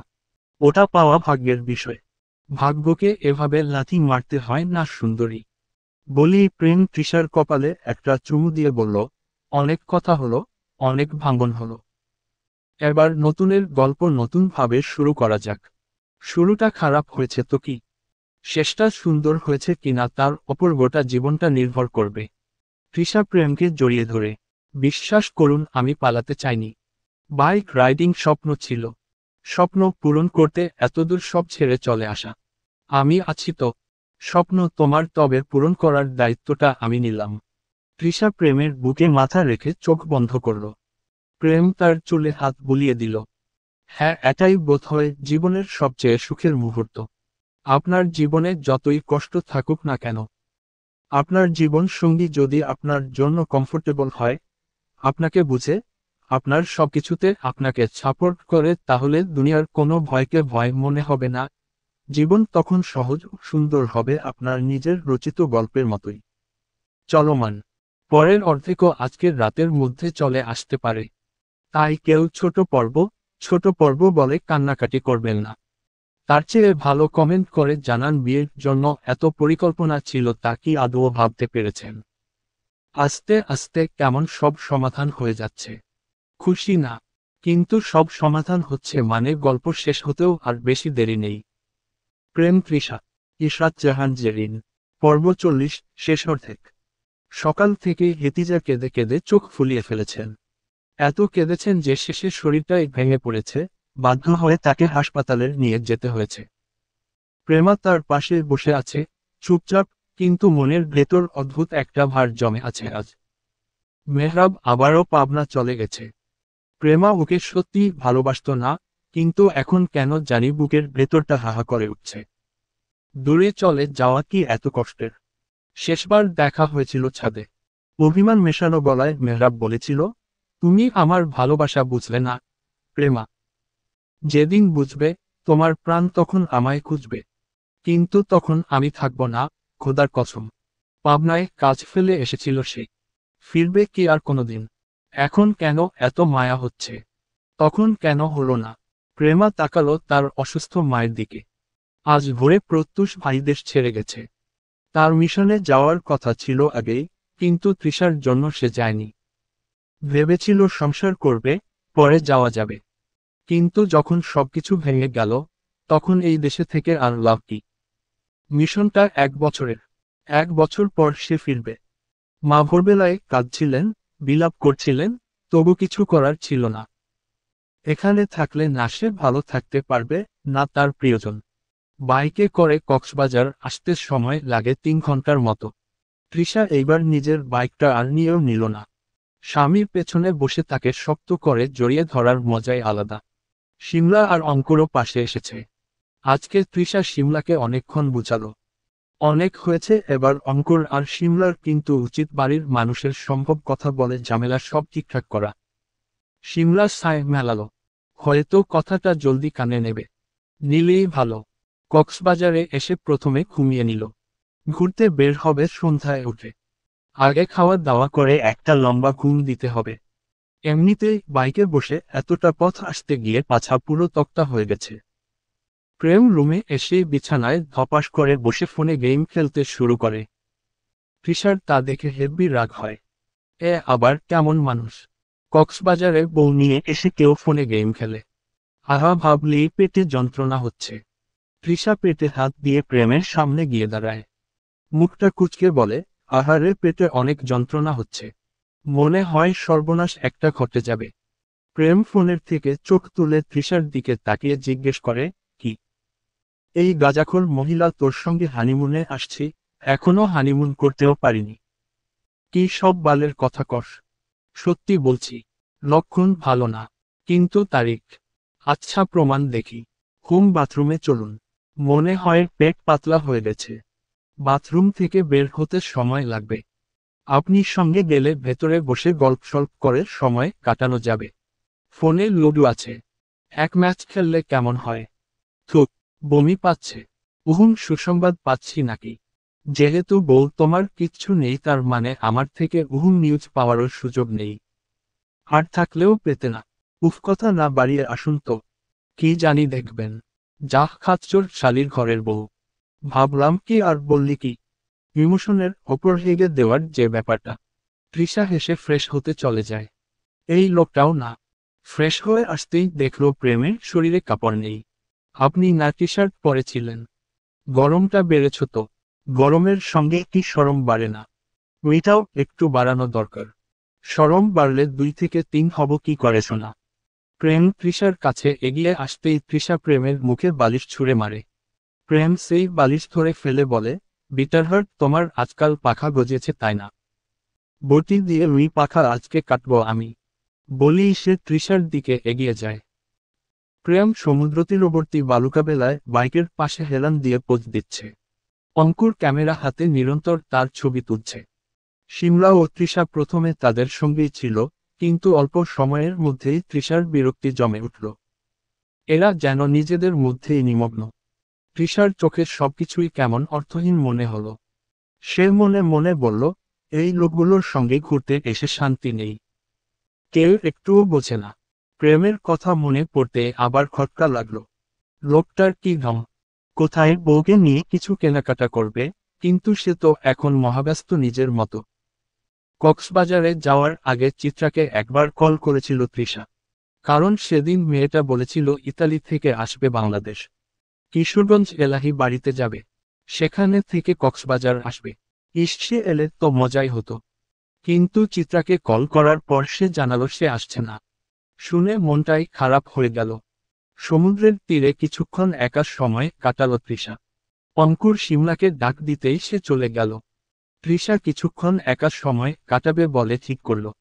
চারপাশে একবার প্রেমকে খোঁজার চেষ্টা করল। সে নেই। এই তো একটু আগেও ছিল। সুযোগ পেয়ে তৃষা আরও খানিকটা সময় সমুদ্রের ধারে কিছুক্ষণ একা থাকার সিদ্ধান্ত নিল। সবাই চলে গেলেও সে দাঁড়িয়ে রইল নিঃশব্দ ঢেউয়ের মুখোমুখি। নীল রঙের গাউনে তৃষা যেন সমুদ্রের রঙে মিশে গেছে। হালকা বাতাসে তার চুল উঠছে, সূর্যের আলোকরেখা গাউনের ভাঁজে ঝিলিক দিচ্ছে। পায়ের নিচের ভেজা বালির স্পর্শ, সামনে নীল অসীম জলরাশি। চারপাশে একবার প্রেমকে খোঁজার চেষ্টা করল সে। কোথাও দেখা গেল না। অথচ এই তো কিছুক্ষণ আগেও ছিল, হাসছিল, কথা বলছিল। এখন সে নেই। শুধু সমুদ্রের গর্জন আর তৃষার চোখের নিস্তব্ধতা মুখোমুখি দাঁড়িয়ে রইল একে অপরের। হঠাৎ পেছনে থেকে একটা গলা ভেসে এলো। আপা, গোলাপ নিবেন? এইটা আপনার জন্য। তৃষা বাচ্চা ছেলেটির দিকে তাকালো। তৃষা ফুলের দিকে তাকিয়ে জিজ্ঞেস করল, কে দিল? একটা ভাই দিছে। তৃষা ফুলটা নিয়ে আরো একবার চারপাশে তাকালো। নিশ্চিত প্রেম দিয়েছে। সে কোথায় জানো? Room number 102-এ। ফুল দিয়া কইল, আপারে কইবা রুমে আইতে। 102? কিন্তু আমাদের রুমের নাম্বার তো মেবি ওইটা ছিল না। তৃষা হোটেলের দিকে পা বাড়াবে এমন সময় তার ফোনে একটা কল এলো। নাম্বারটা অচেনা। রিসিভ করতেই ওপাশ থেকে একটা গান ভেসে এলো। প্রেম আমার, ও ও ও, প্রেম আমার। তৃষা বার কয়েক হ্যালো বলল, কিন্তু ওপাশ থেকে কোনো সাড়া আসেনি। শুধু নীরবতা। তারপর হঠাৎ লাইন কেটে গেল। ফোনের স্ক্রিনটা নিভে যেতেই যেন চারপাশের আলো ম্লান হয়ে গেল। মুহূর্তেই তৃষার বুকের ভেতরটায় একটা ঠান্ডা বাতাস বয়ে গেল। হোটেলের করিডোরটা এখন প্রায় ফাঁকা। মেঝেতে পুরো কার্পেট, নরম আলোয় দেয়ালগুলোর দম বন্ধ হয়ে আছে। তৃষা ধীরে ধীরে এগিয়ে গেল, তার পায়ের আওয়াজও গিলে নিচ্ছে এই নিস্তব্ধতা। রুম নাম্বার 102, দরজার সামনে এসে সে থেমে গেল। ঠিক তখনই এক মুহূর্তে নিস্তব্ধতা ছিঁড়ে উঠে এলো একটা মেয়েলি চিৎকার। চিৎকারটা একেবারে তীক্ষ্ণ, কাটার মতো ছিল। মনে হচ্ছিল দেয়ালের ভেতর কোথাও কেউ যন্ত্রণায় ফেটে পড়ছে। তৃষা হঠাৎই স্থির হয়ে গেল। বুকের ভেতর ধুক ধুক শব্দে শিরা উপশিরা টানছে তার। চোখ তুলে চারপাশে তাকালো। করিডোরে আর কেউ নেই, শুধু একপাশে ফ্লিকার করা আলো, যেন চোখ টিপে টিপে কিছু বলতে চাইছে। রুমের দরজাটা ফাঁকাই ছিল। ধীরে ধীরে বাতাসের টানে কাঁপছে। এখানেই তো আসতে বলা হয়েছিল, মনে মনে বলল তৃষা। কিন্তু অঙ্কুর আর শিমলার রুম কোনটা ছিল? ওরা কোন রুমে এসে উঠেছে জানা হয়নি। এটাতেই নাকি? বোধ হয়। নইলে এখানে কেন আসতে বলা হবে? আর তার চেয়ে বড় কথা, তিনটে মানুষ তাকে রেখে একা চলে আসবে। এটাও কি সম্ভব? উফ, মাথা কাজ করছে না। স্মৃতিগুলোয় জট বেঁধে যাচ্ছে। তৃষা এক মুহূর্ত দাঁড়িয়ে থাকলো, তারপর হঠাৎ কৌতূহল আর অজানা টান তাকে টেনে নিয়ে গেল ভেতরে। দরজাটা ঠেলে ভেতরে ঢুকতেই এক ধাক্কায় সবকিছু থেমে গেল। তার হাতের ব্যাগটা কাঁধ থেকে গড়িয়ে পড়ল, হাত অসাড় হয়ে এলো। রুমটা যেন সদ্য যুদ্ধক্ষেত্র। চাদর ছিঁড়ে ছিঁড়ে মেঝেতে পড়ে আছে, কাঁচ ভাঙা গ্লাসের টুকরো ছড়িয়ে আছে টেবিলের নিচে। দেওয়ালের ঘড়িটা ভেঙে বন্ধ হয়ে ফ্লোরে পড়ে আছে। তবে পেন্ডুলামের দোল থেমে গেছে মাঝপথে। কার্পেটের মতো মেঝেতে লাল রক্তের বন্যা। তাজা, ঘন, আঠালো রক্ত, সেই পিচ্ছিল রক্ত। তৃষার চোখ বড় বড় হয়ে উঠল। তার নিঃশ্বাস ভারী হয়ে উঠছে। শরীর কাঁপছে, তবু চোখ সরাতে পারছে না। ঠিক তখনই কোথা থেকে ভেসে এলো এক অদ্ভুত শব্দ। খসখসে একটা সূক্ষ্ম সুর। তারপর একটা গম্ভীর, দুলে ওঠা আওয়াজ। গ্রামোফোনে বাজছে গান। প্রেম আমার, ও ও, ও, প্রেম আমার। গানটা যেন অন্য জগতের। পুরনো, বিকৃত, তবু সুরে একটা অদ্ভুত মায়া লেগে আছে। সুরটা রক্তের গন্ধের সঙ্গে মিশে রুমের বাতাসকে আরো ভারী করে তুলছে।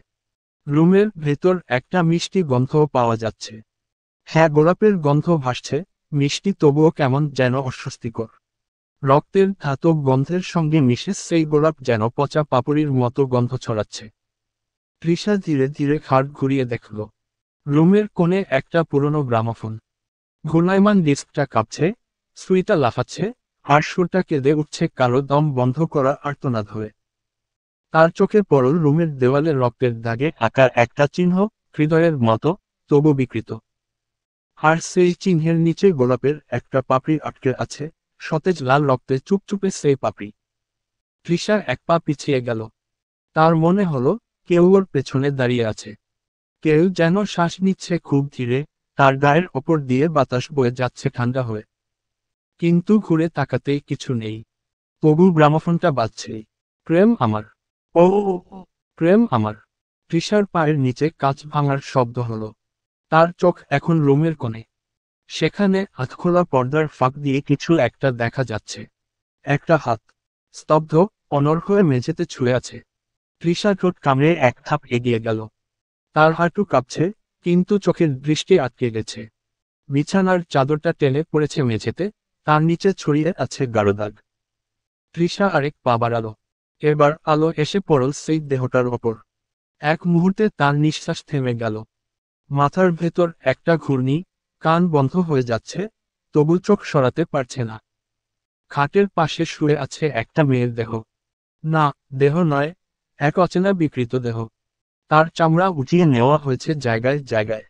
মাংস খসে গেছে ছুরি চালানোর মতো নিখুঁতভাবে। শরীরের কোথাও কোনো চিহ্ন নেই যা একে মানুষ বলে চিনতে দেয়। চুল নেই, মাথার খুলিটা মসৃণ, কেটে ফেলা চুলের গন্ধ বাতাসে মিশে আছে। ঠোঁটের একপাশ ছেঁড়া, চোখ অর্ধেক খোলা। হয়তো শেষ মুহূর্তেও সে কারোর দিকে তাকিয়ে কিছু বলতে চেয়েছিল। তৃষার হাত নিজের অজান্তে মুখে চলে গেল। গলায় শব্দ আটকে আছে। তার পেটের ভেতর হঠাৎ মোচড় খেল। বমি এসে যাচ্ছে, কিন্তু কিছুই বের হলো না। বাইরে কোথাও বজ্রপাত হলো, হালকা আলো এসে দেহটার ওপর পড়ল। রক্তে ভেজা ত্বক চকচক করছে। দেহটার পাশে পড়ে থাকা আয়নাটা নিজের অক্ষে কাঁপল। তৃষা চমকে তাকালো। আয়নায় দেখা যাচ্ছে তার নিজের মুখ, কিন্তু তার পেছনে কেউ যেন দাঁড়িয়ে আছে। একটা ছায়া, কালো হুডি পরা ব্যক্তি। তৃষার গলা শুকিয়ে গেল। বুকের ভেতর ঢেউ ফেলল আতঙ্কের। গ্রামোফোন তখনও বাজছে, প্রেম আমার, ও প্রেম আমার। গোলাপের গন্ধটা এখন আরও তীব্র, কিন্তু তা ফুলের নয়, রক্তে ডুবে থাকা গোলাপের। হুডি পরা লোকটি এবার আলতো করে পেছনে থেকে তৃষার থুতনি চেপে ধরল।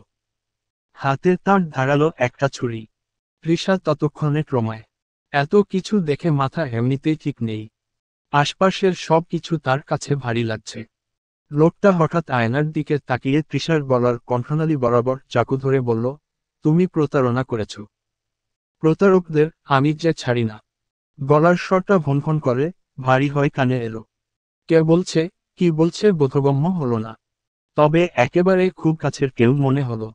হঠাৎ লোকটি হাসল। ছুরিটা শক্ত করে ধরে বলল, প্রেম আমার, ও ও ও প্রেম আমার। তৃষা পেছানোর চেষ্টা করল, যদিও এই চেষ্টা বৃথা।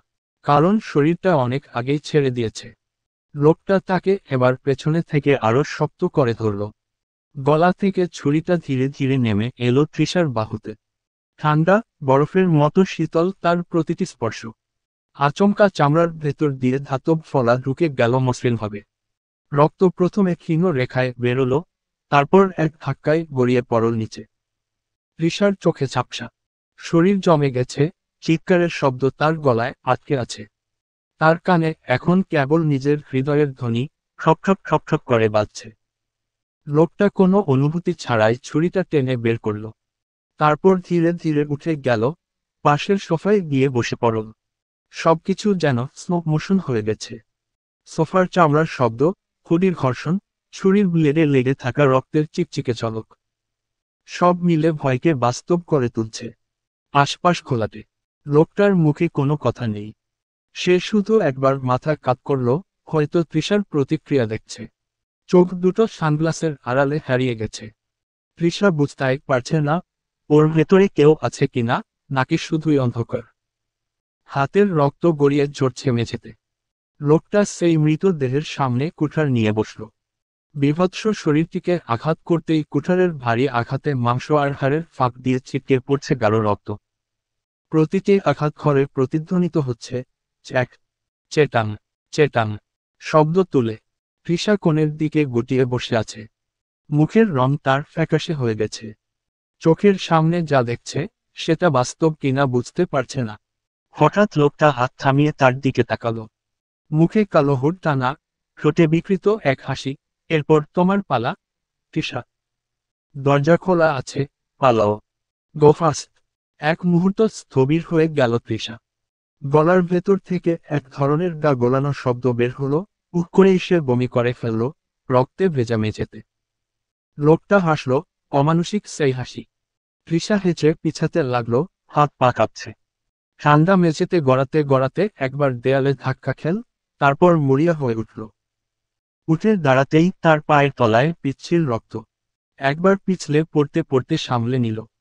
তারপর বুক ধড়ফড় করতে করতে সে ছুটল দরজার দিকে। পেছনে শোনা গেল সে ভয়ঙ্কর কণ্ঠটা, দৌড়াও তৃষা, যতক্ষণ পারো। তৃষা এক মুহূর্তে ভেঙে পড়ল, তবু বাঁচার প্রবৃত্তি তাকে টেনে তুলল। সে এক ঝটকায় উঠে দরজার দিকে দৌড় দিল। দরজা এবার খোলা, কিন্তু করিডোরে বের হয়ে সে থমকে গেল। হোটেলটা কি রূপ বদলে ফেলেছে! সব করিডোর একই রকম, আলো নিভে এসেছে, কোথাও কোথাও লাল ইমার্জেন্সি লাইট টিমটিম করছে। তৃষার মাথা পুনরায় ঝিমঝিম করছে। শরীর দুর্বল, তবু সে দৌড়াচ্ছে।